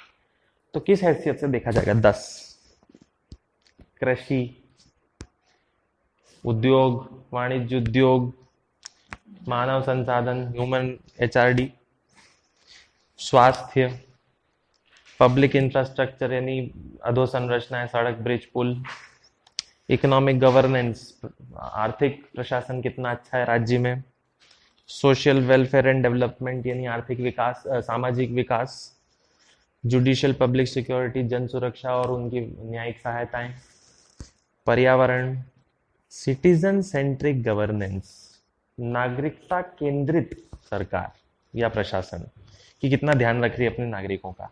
बेसिक है, बिल्कुल बेसिक चीजें जो हर सरकार को करनी चाहिए। इन 10 चीजों पे देखा जाएगा। तो ये 10 की 10 लिखो, बहुत सारे अलग अलग आंसर लिखने के भी काम आते रहेंगे। ठीक है, तो एक एक करके लिख लो। पहला इसमें लिख लेना आप सेक्टर, क्षेत्र, कौन कौन से क्षेत्र देखेंगे। पहला एग्रीकल्चर, कृषि। दूसरा कॉमर्स इंडस्ट्री, वाणिज्य एवं उद्योग, वाणिज्य एवं उद्योग। चौथा, तीसरा ह्यूमन रिसोर्स डेवलपमेंट, मानव संसाधन विकास। चौथा जन स्वास्थ्य, पब्लिक हेल्थ। पांचवा पब्लिक इंफ्रास्ट्रक्चर, लोक अधोसंरचनाएं, पब्लिक इंफ्रास्ट्रक्चर या केवल अधोसंरचनाएं लिखोगे तो भी बहुत है। छठा इकोनॉमिक गवर्नेंस, आर्थिक प्रशासन। सातवां सोशल वेलफेयर, सामाजिक कल्याण। आठवां जुडिशियल एंड पब्लिक सिक्योरिटी, जन सुरक्षा एवं न्याय। जुडिशियल एवं एंड पब्लिक सिक्योरिटी, जन सुरक्षा एवं न्याय। नवा पर्यावरण, एनवायरमेंट। 10वां सिटीजन सेंट्रिक गवर्नेंस, लोक या हाँ लोक केंद्रित सरकार या प्रशासन, सिटीजन सेंट्रिक गवर्नेंस। ठीक है, प्रशासन कैसा होना चाहिए, एथिक्स के पेपर में अगर आ जाती कि भैया एडमिनिस्ट्रेशन में क्या क्या ध्यान रखना चाहिए, 10 पॉइंट हर बार लिख के आओ आप, क्या प्रॉब्लम है, इतनी चीजें ध्यान रखनी है। चलो सिर्फ 2 हेडिंग बची है। अगला सिटीजनशिप अमेंडमेंट एक्ट, नागरिकता संशोधन कानून, ये दूसरी तीसरी बार लिख रहे हैं अपन, इस बार और अलग से। 2019 सिटीजनशिप अमेंडमेंट एक्ट, नागरिकता संशोधन कानून। पुराना कानून लिख लो 1955, 1955, ये तो बार बार लिख लिया अपन ने। बेसिक चीजें नहीं लिख पाऊंगा, हिंदू सिख बुद्ध जैन पारसी और क्रिश्चियन कम्युनिटी, 14 साल में 11 साल, अब क्या हो गए 5 साल, 2014 से पहले पहले को मिल जाएगा परमिशन यहाँ रहने का। 3 देश होंगे, पाकिस्तान अफगानिस्तान और बांग्लादेश, ये बेसिक चीजें हैं, ठीक है। अब इसमें इंपॉर्टेंट ये है, मैं आपको बता रहा था ना कि सिटीजनशिप अमेंडमेंट एक्ट तो पूरे भारत में लागू होगा सिवाय 4 जगहों के। कौन कौन से राज्य थे वो? आसाम मेघालय मिजोरम और त्रिपुरा, ठीक है। क्यों ऐसा किया कि इन 4 को इंक्लूड नहीं किया है, ठीक है, लिख लो वो। This act will not apply, ये संशोधन लागू नहीं होगा, संशोधन लागू नहीं होगा, कानून तो होता है लागू, संशोधन लागू नहीं होगा इन असम मेघालय मिजोरम त्रिपुरा। आसाम मेघालय मिजोरम त्रिपुरा में प्रश्न ये बनेगा कि क्यों लागू नहीं होगा, तो वो क्यों का जवाब लिखो, क्योंकि they are included in 6th schedule, ये 6ठी अनुसूची में आते हैं। They are included in 6th schedule, ये 6ठी अनुसूची में आते हैं। और एक और कारण, इनमें से कुछ जगह कहां आती हैं, इनर लाइन परमिट आईएलपी में आती है, एंड आईएलपी और आईएलपी में कुछ क्षेत्र आते हैं, एंड आईएलपी और आईएलपी में कुछ क्षेत्र आते हैं इनर लाइन परमिट में। तो आईएलपी किसके हिसाब से आता है? तो आईएलपी का कानून कौन सा है? जो 1873 में बना था, शुरुआत में बात की हमने, तो वापस लिखो उसका नाम, under Bengal eastern frontier regulation, जो बंगाल पूर्वी मोर्चा विनियमन, under Bengal eastern frontier regulation, जो बंगाल पूर्वी मोर्चा विनियमन 1873 में आएगा, 1873 में आएगा, फुल स्टॉप। तो इसका मतलब ये है कि एक और बदलाव किया गया है। अभी अभी मैंने क्या बताया, ये 4 तो है ही, मणिपुर को भी क्या लाया जा रहा है, अभी आईएलपी में लाया जा रहा है, तो वो देख लेते हैं अपन फटाफट। कल की इमेज में बहुत और आज की इमेज में बहुत बड़ा फर्क आएगा। पहले 3 कौन से थे केवल आईएलपी? अरुणाचल, नागालैंड, नागालैंड के नीचे क्या आता है, मिजोरम आता है, पर वो सॉरी मणिपुर आता है, उसके बाद मिजोरम आता है। तो मिजोरम, नागालैंड और अरुणाचल प्रदेश थे, अब 4 आईएलपी हो गए, ठीक है, मणिपुर भी आ जाएगा। देख लेते हैं ना, सिटीजन अमेंडमेंटशिप बिल का विरोध करता हुआ व्यक्ति, और अब कितने आ रहे हैं, 4 आ रहे हैं, ये बिल्कुल दूर दूर के, ठीक है, अरुणाचल, उसके नीचे नागालैंड, उसके नीचे मणिपुर, मिजोरम, ओके। ये तो त्रिपुरा है, त्रिपुरा और असम तो मिक्स है, त्रिपुरा असम दूर है इससे। अब इसमें लिखो कि ये जो कानून है सिटीजनशिप अमेंडमेंट का, इसमें अमेंडमेंट में सबसे इंपॉर्टेंट चीज एक और संशोधित हुई है। इसकी एक धारा है 7D, उसके बारे में लिखना पड़ेगा अपन को, ठीक है। तो लिखो अमेंडेड सेक्शन 7D, संशोधित धारा 7D। अब संशोधित है तो डी कैपिटल रहेगा। एम्पावर्स द सेंटर, केंद्र को शक्ति देता है, एम्पावर्स द सेंटर, केंद्र को शक्ति देता है, to cancel OCI card holder registration, कि ओसीआई कार्ड धारक का पंजीयन निरस्त कर दे, टू कैंसल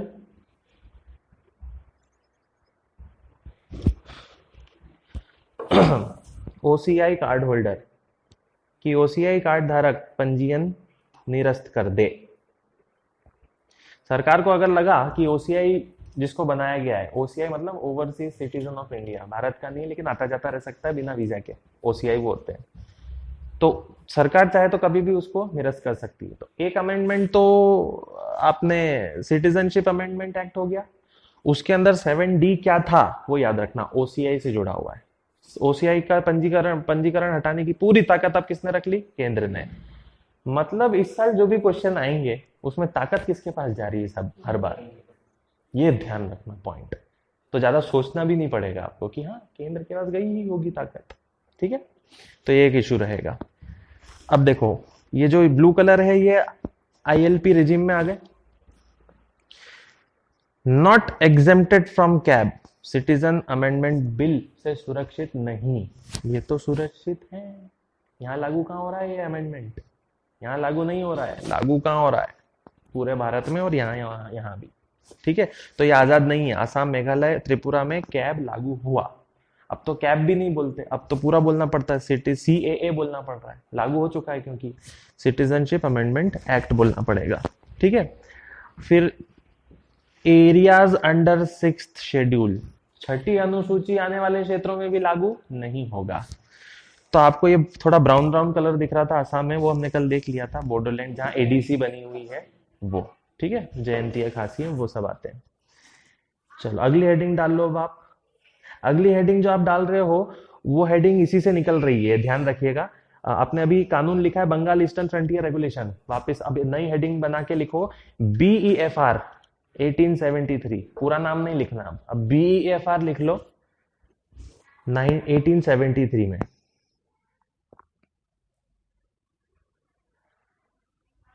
ठीक है, अब इसमें क्या क्या लिखना है वो लिख लो।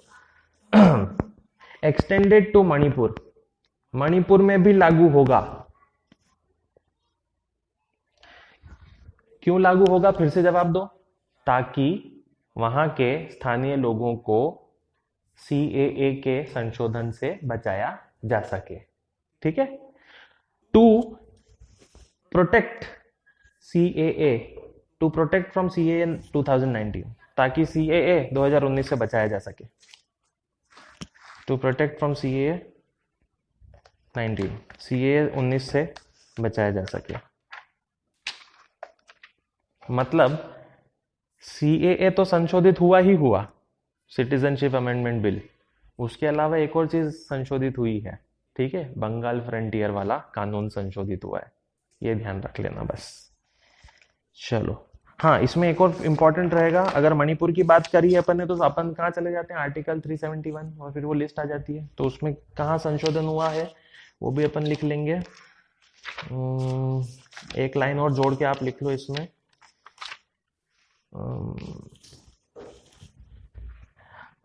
दिस ऑर्डर, मतलब ये जो संशोधन हुआ है इसमें BEFR में, वो उसके बारे में लिखो।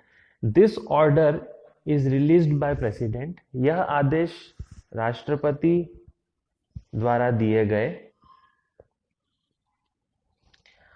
अंडर 372(2) ऑफ कॉन्स्टिट्यूशन, संविधान के 372(2) के तहत, अंडर 372(2) ऑफ कॉन्स्टिट्यूशन, संविधान के 372(2) के तहत।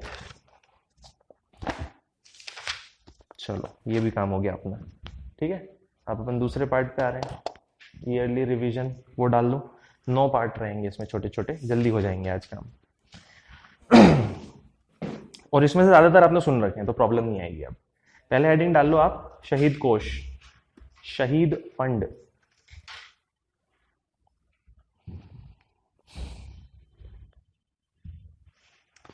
इसमें एक इंपॉर्टेंट चीज समझ लो, ICHR करके एक संस्था है, यानी भारतीय ऐतिहासिक अनुसंधान परिषद, ठीक है। इसने 1857 की 150वीं वर्षगांठ पूरी होने पर एक किताब लॉन्च की है जिसका नाम है बुक ऑफ मार्टियर्स या डिक्शनरी ऑफ मार्टियर्स, शहीदों की डिक्शनरी। और इस शहीदों की डिक्शनरी में कुल मिला के 13,500 शहीद हैं, ठीक है। और ये लॉन्च की है मोदी के द्वारा, ये रहा है, इसको शहीद कोष बोला गया है, शहीद कोष के तहत। इसमें वो सारे लोग हैं जो स्वतंत्रता संग्राम में जिनको मृत्यु मिली, जिनको सजा मिली, सजाए मौत मिली, जेल में डेथ हो गई या प्रताड़ना से मौत हुई, वो सारे शहीद आ जाते हैं। कौन कौन से आ जाते हैं? 1857 का विद्रोह वाले आ जाएंगे सारे, जलियांवाला बाग, असहयोग आंदोलन, सविनय, भारत छोड़ो, क्रांतिकारी आंदोलन, किसान आंदोलन, किसान आंदोलन भी पढ़ना, हाँ बहुत इंपॉर्टेंट होते हैं, आदिवासी आंदोलन में फिर मुंडा, बिरसा मुंडा, मुंडा रेबेलियंस वगैरह, संथल, सन्यासी आदिवासी में थोड़ा ना है, वो तो बहुत पहले हो चुका था। रियासतों के जमींदार, वो भी आंदोलन में थे, तो वो भी इंक्लूड हुए इसमें, ठीक है। फिर एक था प्रजामंडल करके एक आंदोलन भी हो चुका है, वो जमींदारों का ही आंदोलन जो होता है उसको प्रजामंडल बोलते थे, छोटा था। आईएनए, इंडियन नेशनल आर्मी, फिर रिन रिवोल्ट, रॉयल इंडियन नेवी के नौसैनिक, ये सब हैं इसके अंदर। तो आप कुछ पॉइंट लिख लो, लिख लिए सारे। शहीद कोष लिखा, फिर लिखो 150वीं वर्षगांठ 1857 की,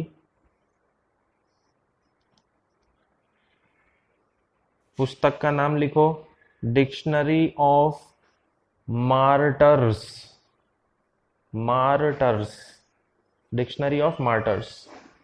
किसने लॉन्च की उसका नाम लिखो, Indian council for historical research, भारतीय ऐतिहासिक अनुसंधान परिषद, Indian council for historical research, भारतीय ऐतिहासिक अनुसंधान परिषद।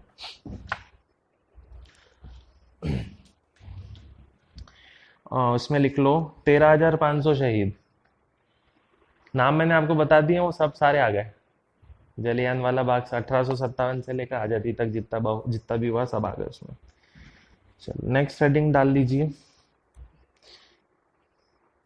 देख लो, ये आईएलपी की बात की थी कल, तो मणिपुर को हमने बाहर रख दिया था, अब इंक्लूडेड, ठीक है। ये डिक्शनरी ऑफ मार्टियर्स है, मोदी जी ने लॉन्च की। नेक्स्ट अगली हेडिंग डालिए, SEZ एक्ट 2005, SEZ अधिनियम 2005, विशेष आर्थिक क्षेत्र अधिनियम 2005। अब क्या किया है 2000, इसमें अभी सरकार ने संशोधन किया है 2019 में, तो नया बिल नहीं बोलेंगे इसको, छोटा सा संशोधन था। इसके अंदर भाग 2 के अंदर उपधारा 5 यानी 2(5) में इन्होंने संशोधन किया। सरकार ने क्या संशोधन किया, कोई भी कानून देखो तो उसकी धारा 2 क्या बताती है, डेफिनेशन, हमेशा परिभाषा ही रहेंगी 2 में। पहले में जानकारी रहेगी, नाम रहेगा टाइटल, और दूसरे में परिभाषाएं। तो परिभाषा में ये जो व्यक्ति क्या होता है, ठीक है, व्यक्ति ही SEZ में फैक्ट्री खोलेगा, तो उस व्यक्ति की परिभाषा को संशोधित करके उसमें इकाई भी डाल दिया है, इकाई नहीं ट्रस्ट डाल दिया है, कि व्यक्ति में क्या आ सकता है, एक ट्रस्ट, निकाय भी आ सकता है, निकाय बोलते हैं ना ट्रस्ट को, ट्रस्ट आ सकता है। तो इससे क्या होगा, पहले SEZ में ट्रस्ट मिलके कंपनी नहीं खोल सकती थी, फैक्ट्री नहीं खोल सकती थी, अब ट्रस्ट भी फैक्ट्री खोल पाएंगी। क्वेश्चन ऐसे बन सकता है कि क्या SEZ 2005 के हिसाब से एक ट्रस्ट या निकाय खोल सकती है उस क्षेत्र में फैक्ट्री, तो आपका आंसर हाँ ही रहेगा, हाँ, ठीक है। या उसमें लिखा रहे नहीं खोल सकती, तो गलत कर देना कि ये गलत है, खोल सकती है। ओके, बस इतनी सी चीज याद रखना, लिख लो। धारा 2 उपधारा 5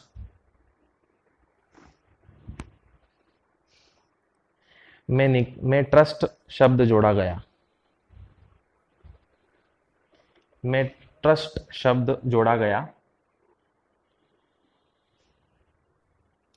अब ट्रस्ट आर्थिक इकाई लगा पाएंगे, अब ट्रस्ट आर्थिक इकाई लगा पाएंगे, बस इतना ही लिखना था। ये SEZ। अगला इंपॉर्टेंट है, एक कानून है जिसको गवर्नमेंट ने, सुप्रीम कोर्ट ने मना कर दिया है कि ये कानून खराब है, किसी काम का नहीं है। कौन सा राज्य है ये? हरियाणा, ठीक है। हरियाणा के दक्षिण में देखोगे ना तो अरावली आते आते खत्म हो जाती है ना, तो राजस्थान से चल रही गुजरात अहमदाबाद से, यहाँ आके बिल्कुल खत्म हो जाती है, दिख रही है छोटी छोटी। और उत्तर की तरफ देखो तो थोड़े से पहाड़ियां दिखती हिमालय की, तो हिमालय की बिल्कुल निचले वाली पहाड़ियों को क्या कहते हैं? शिवालिक। तो हरियाणा के उत्तर में आपको शिवालिक नहीं मिलेंगी और दक्षिण में अरावली। ठीक है। हरियाणा सरकार ने एक कानून बनाया है, पंजाब भूमि परिरक्षण संशोधन विधेयक 2019। इस पंजाब भूमि परिरक्षण विधेयक के अनुसार बहुत सारी इकोनॉमिक एक्टिविटीज के लिए कुल मिला के 60,000 एकड़ वनों को, किसके वनों को? अरावली के वनों को और शिवालिक के वनों को साफ करने का आदेश दे दिया। बीच में आगे चल के सुप्रीम कोर्ट आया और मना करवाया कि ये नहीं हो सकता। ठीक है। क्यों नहीं हो सकता? क्योंकि आपने ये कानून बना के सुप्रीम कोर्ट की मानहानि करी है। क्योंकि सुप्रीम कोर्ट ना जाने कितने सैकड़ों में बोल रखा है कि भैया वन नहीं काटना है, और तुम तो हिमालय के वन काटने निकल लिए, अरावली के निकल लिए। तो ये नहीं हो सकता। ये कानून याद रखना। कानून लिख लो, हेडिंग पंजाब भूमि परिरक्षण, पंजाब भूमि परिरक्षण संशोधन विधेयक 19, संशोधन विधेयक 19।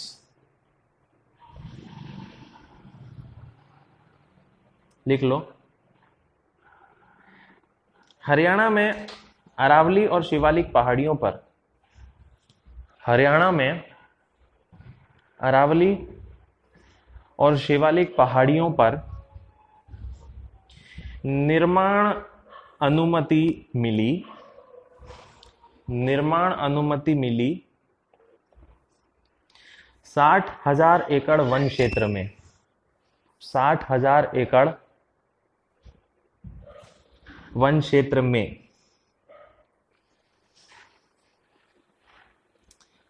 सुप्रीम कोर्ट ने खारिज किया। सुप्रीम कोर्ट ने बोला है कि भैया यहां निर्माण और खनन नहीं हो सकता है। दोनों हमारे अच्छी प्राकृतिक संसाधन क्षेत्र हैं, अरावली और ये। ठीक है। इधर अलवर आ गया ठीक नीचे। ओके, राजस्थान। चलो अगले पे आ जाओ। शत्रु संपत्ति, ये तो पढ़ा ही होगा। शत्रु संपत्ति क्या होती है? यानी इंग्लिश में बोलते हैं इसको एनिमी प्रॉपर्टी। क्या है कि भारत के कुछ लोग थे जो शत्रु बन गए भारत के ही, क्योंकि उन्होंने दूसरे देशों की सहायता करी थी या वो वहां पे चले गए थे। तो यहाँ प्रॉपर्टी छोड़ के गए, लेके तो जाते नहीं। तो जब विभाजन हुआ था तो पाकिस्तान गए थे लोग, और जब 1962 का युद्ध हुआ था चीन भारत का, तो कुछ लोग चीन भी गए थे। तो इनकी खाली जो प्रॉपर्टी पड़ी हुई है जिसमें आज तक कोई काम नहीं हुआ, सब सरकार के पास थी, और कोई कुछ कर नहीं सकता। इसका हालत देख रहे हो ना, मेन रोड पे करोड़ों की प्रॉपर्टी है, पर भाग गए वो लोग अपना पैसा लेकर। तो गवर्नमेंट ने अभी राज्यों को ये इजाजत दी है कि इनको बेचा जा सकता है, इनको अब खत्म कर दो, रख के क्या फायदा, बेचो, कमाओ थोड़ा। तो कुल मिला के कितने शत्रु हैं अपने वो पता लगेंगे। ठीक है। संपत्ति है कुल मिला के 9,280, इतनी सारी। और इसके अलावा जो भी शेयर्स वगैरह हैं, संपत्ति हैं, वो सब बेचने की अनुमति मिल गई है। शत्रु संपत्ति में लिख लो आप 1,00,000 करोड़ रुपए की संपत्ति,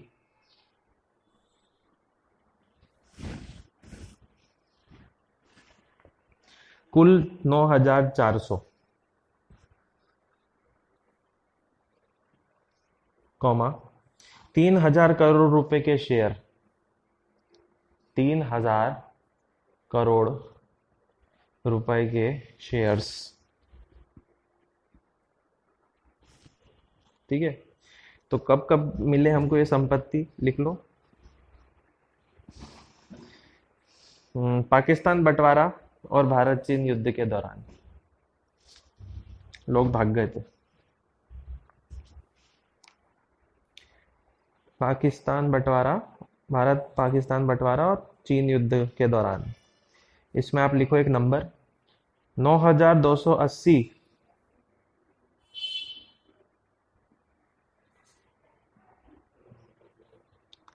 9,280 संपत्तियां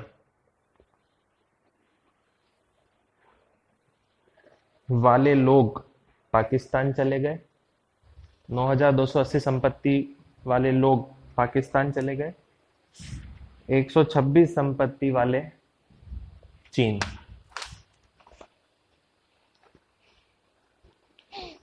अब लिखो, सबसे ज्यादा शत्रु संपत्ति कहाँ है? यूपी में, सबसे ज्यादा यूपी में, कॉमा, दूसरे नंबर पे आएगा पश्चिम बंगाल और तीसरे पे आएगा दिल्ली।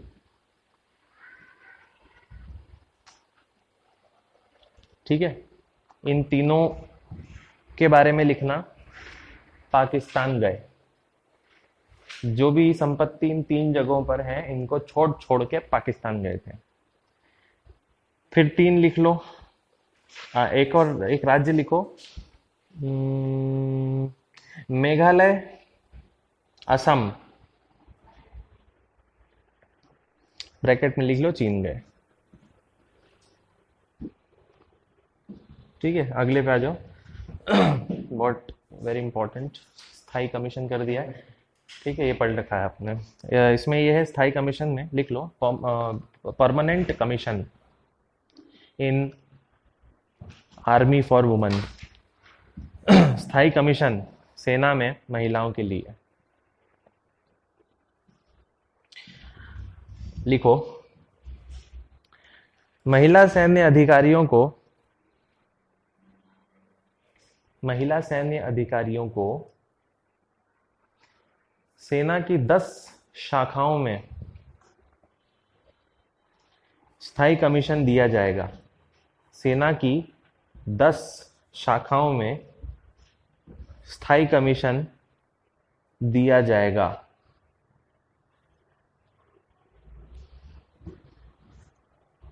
अधिकतर महिलाओं को शॉर्ट सर्विस कमीशन मिलता था, या अधिकतर महिलाएं एसएससी में शामिल थीं, शॉर्ट सर्विस कमीशन में शामिल थीं।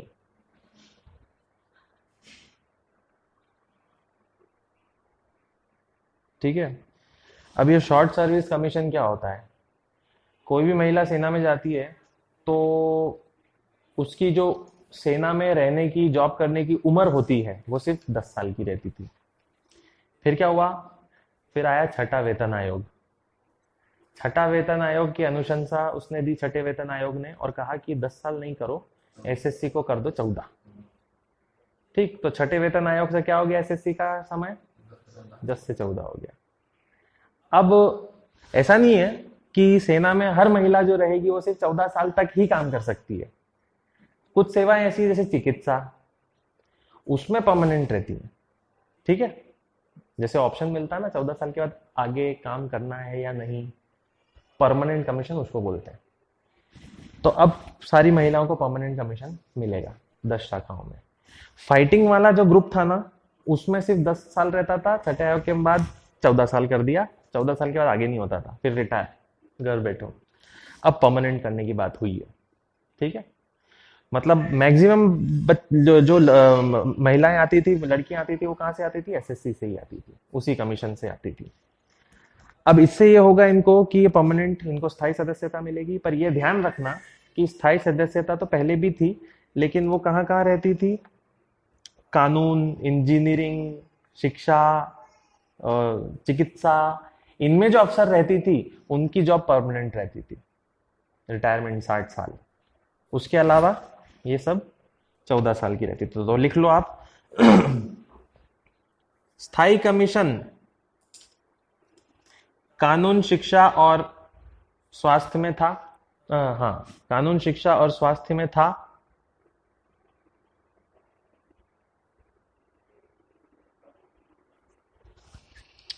एवं युद्ध ब्रांचों में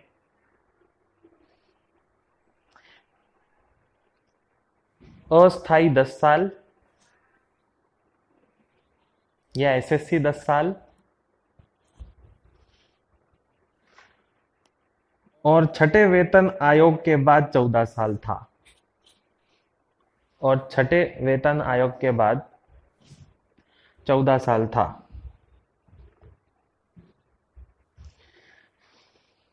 अब सभी स्थायी होंगे,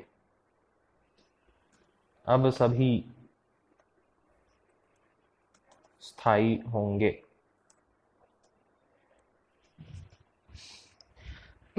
अगला, अगली हेडिंग इंपॉर्टेंट, 13 पॉइंट रोस्टर प्रणाली, 13 point roster system.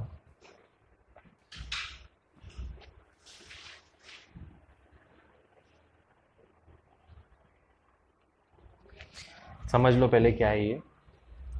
Central government ने जो विश्वविद्यालय होते हैं, विश्वविद्यालय में जो नियुक्तियां होती हैं, जॉब लगती हैं यूनिवर्सिटी में लोगों की, वो कौन से सिस्टम से लगती है? उस सिस्टम को बोला जाता है 13 पॉइंट रोस्टर सिस्टम।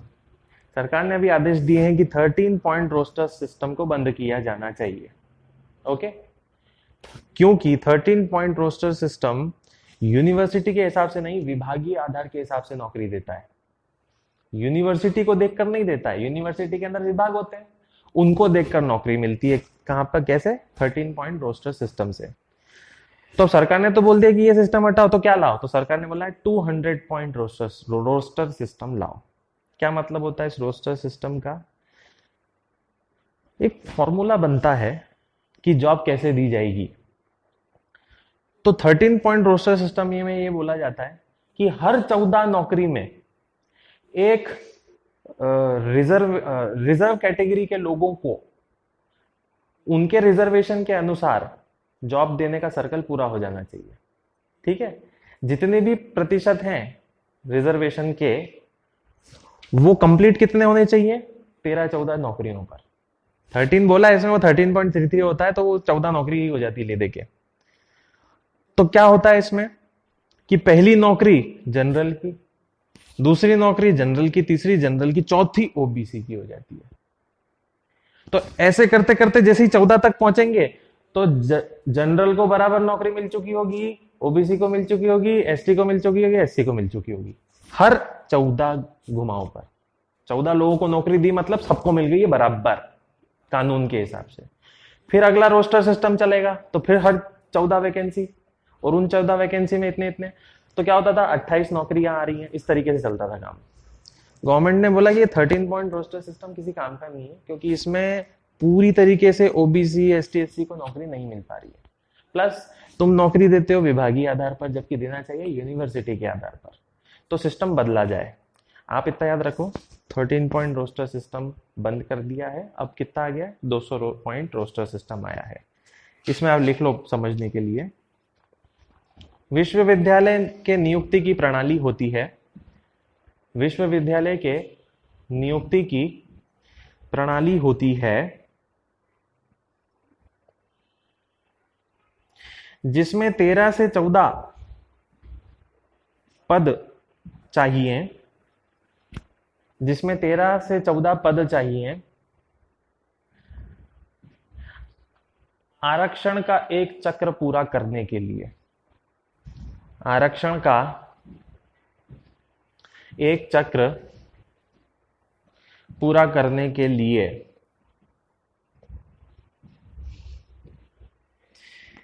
इसमें चौथा, सातवां, आठवां, 4th, 7th, 8th, 12th और 14th, यानी 4, 7, 8, 12, 14 एसटी, एससी, ओबीसी के लिए आरक्षित होते हैं। एसटी, एससी, ओबीसी के लिए आरक्षित होते हैं। अब कौन किसके लिए आरक्षित है वो जानने की जरूरत नहीं है, आप केवल नंबर लिख लो। 4, 7, 8, 12, 14 एसटी, एससी, ओबीसी के लिए आरक्षित होते हैं। Full stop. एवं नियुक्ति विभागीय आरक्षण से होती है, एवं नियुक्ति विभागीय आरक्षण से होती है। फुल स्टॉप लगा दो। अब सरकार ने क्या किया है वो लिख लो। सरकार ने 200 पॉइंट कर दिया है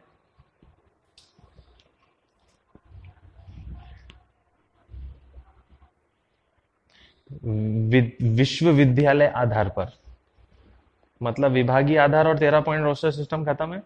अब यूनिवर्सिटी में नौकरी लगेगी 200 पॉइंट रोस्टर सिस्टम और यूनिवर्सिटी के आधार पर। मतलब शॉर्ट रेंज थी, ब्रॉड कर दी उसको। ठीक है, पहले हर 14 में से सब हो जाता था नौकरी लगना।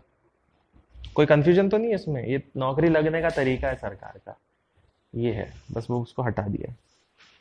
अगला आ गया ना ये वाला समझ में? ठीक। सिनेमेटोग्राफी एक्ट, चलचित्र अधिनियम में संशोधन, सिनेमेटोग्राफी एक्ट अमेंडमेंट, चलचित्र अधिनियम में संशोधन। डेट लिख लेना है कब बना था, 1952, 1952। इसमें आप लिख लो क्या वो किया है, चोरी व पायरेसी रोकने हेतु, क्या होगा और क्या होगा इसमें, चोरी व पायरेसी रोकने हेतु कौन से मंत्रालय ने प्रस्ताव दिया होगा?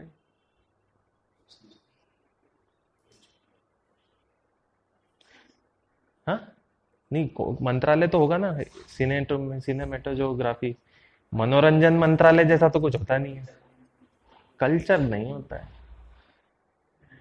ये कहाँ चलती है, टीवी में ही चलती है, तो टीवी के लिए कौन सा मंत्रालय है, ब्रॉडकास्टिंग। ठीक है, तो लिख लो सूचना एवं प्रसारण मंत्रालय के द्वारा, मतलब प्रस्ताव दिया था सूचना और प्रसारण मंत्रालय ने। ठीक है, टेलीकॉम एंड कम्युनिकेशन मिनिस्ट्री। इसमें लिख लो सेक्शन, हाँ, सेक्शन 6AA एडेड, धारा 6AA जोड़ी गई, सेक्शन 6AA एडेड, धारा 6AA जोड़ी गई। धारा 6 मतलब वही, पायरेसी कोई करता है ये वो, सजा लिखी है तो लिख लो चोरी पायरेसी की सजा 10 लाख रुपए, चोरी पायरेसी की सजा 10 लाख रुपए और 3 साल जेल।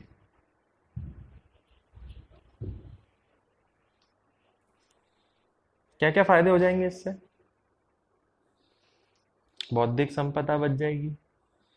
वो होता ना, एक ने गाया तो दूसरे ने उसके बोल चुरा लिए और खुद का गाना बना दिया, तो इसके तहत उसको जुर्माना लगेगा यूं। ओके, तो बौद्धिक संपदा वगैरह का उल्लंघन नहीं होगा। चलो ये हो गया, दो बचे बस। अगला, सॉरी, इसमें ये दो पॉइंट और लिख लो कि ये जो संशोधन किया गया है, इसके पहले सिनेमेटोग्राफी में भी दो समितियां बन चुकी है इस संशोधन के सुधार के लिए, 2013 में और 16 में, दोनों के नाम लिख लो। इस संशोधन की सिफारिशें 2013 में मुदगल समिति, 2013 में मुदगल समिति और 16 में श्याम बेनेगल समिति ने दी थी, और 2016 में श्याम बेनेगल समिति ने दी थी। चलो ये भी हो गया। ये पढ़ा है आपने कभी, करंट अफेयर्स में भी आया था। ये मामले बहुत पड़े होंगे, एनआरआई आया, या किसी से प्यार कर लिया, शादी कर ली, भाग गया, ऐसे बहुत करते हैं एनआरआई। तो उनकी महिलाओं की सुरक्षा के लिए बिल आया 2019 में, लिख लो एनआरआई विवाह पंजीकरण विधेयक, registration of marriage of NRI bill, NRI विवाह पंजीकरण विधेयक 2019।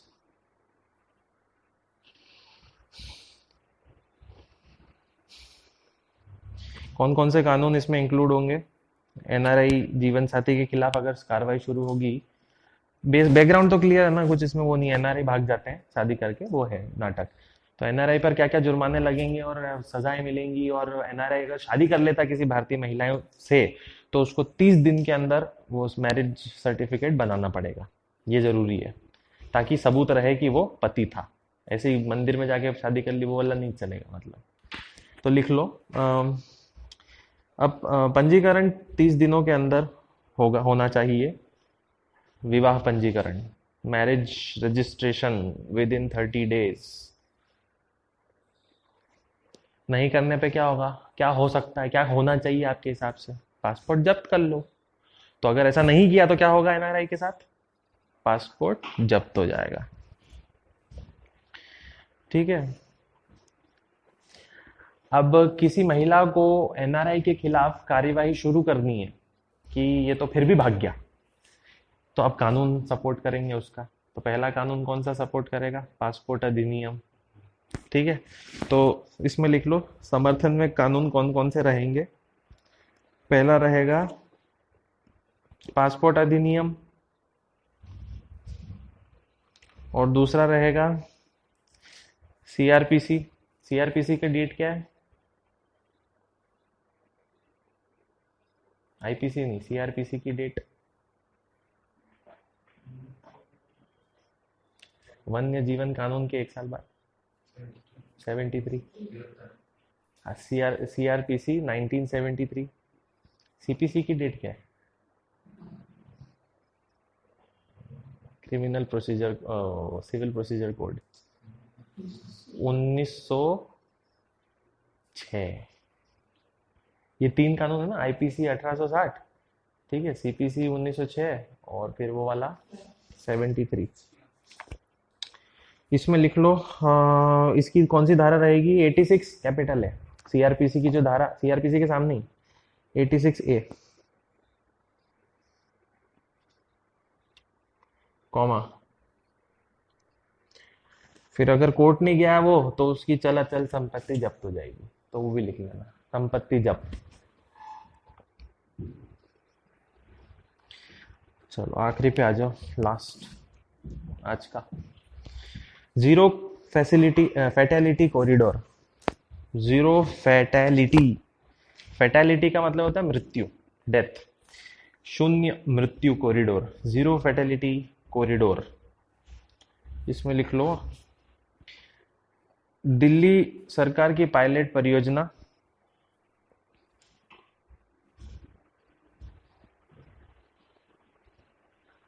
2020 तक 30% सड़क दुर्घटना कम करने के लिए। 2020 तक के अंत तक 30% सड़क दुर्घटना कम करने के लिए। वैसे भी सड़क दुर्घटना बहुत कम हो गई है।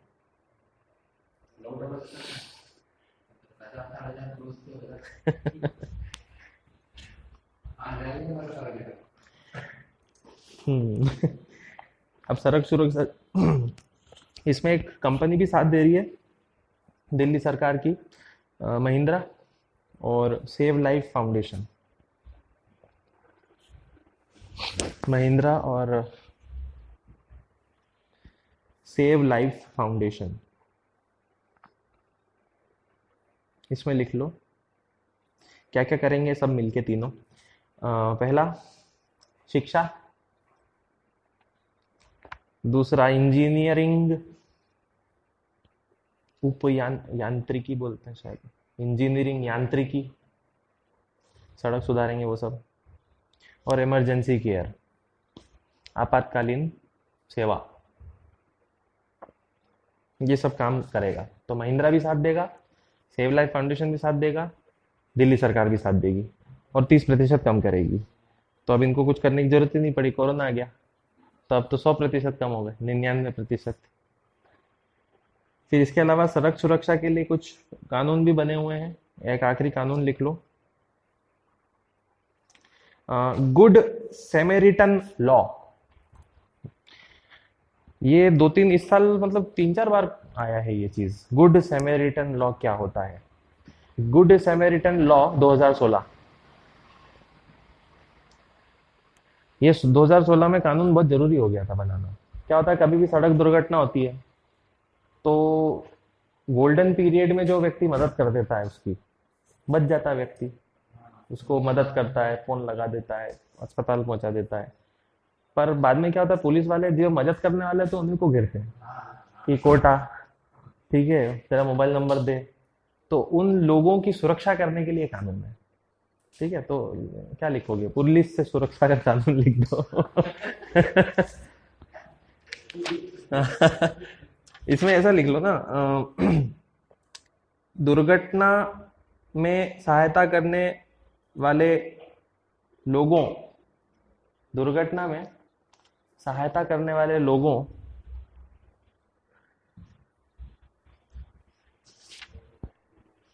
पर जबरन पूछताछ से रोक। ये लिख लो, जबरन पूछताछ से रोक।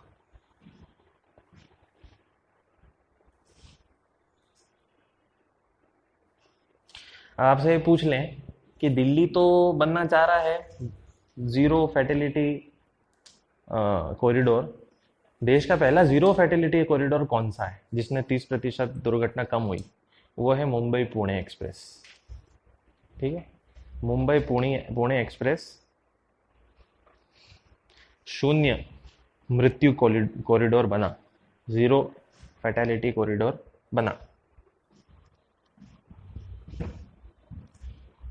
ठीक है, एक ऐप का नाम भी लिख लो, सुखद ऐप। यह सुखद यात्रा ऐप। सुखद ऐप क्या? सुखद यात्रा ऐप। ठीक।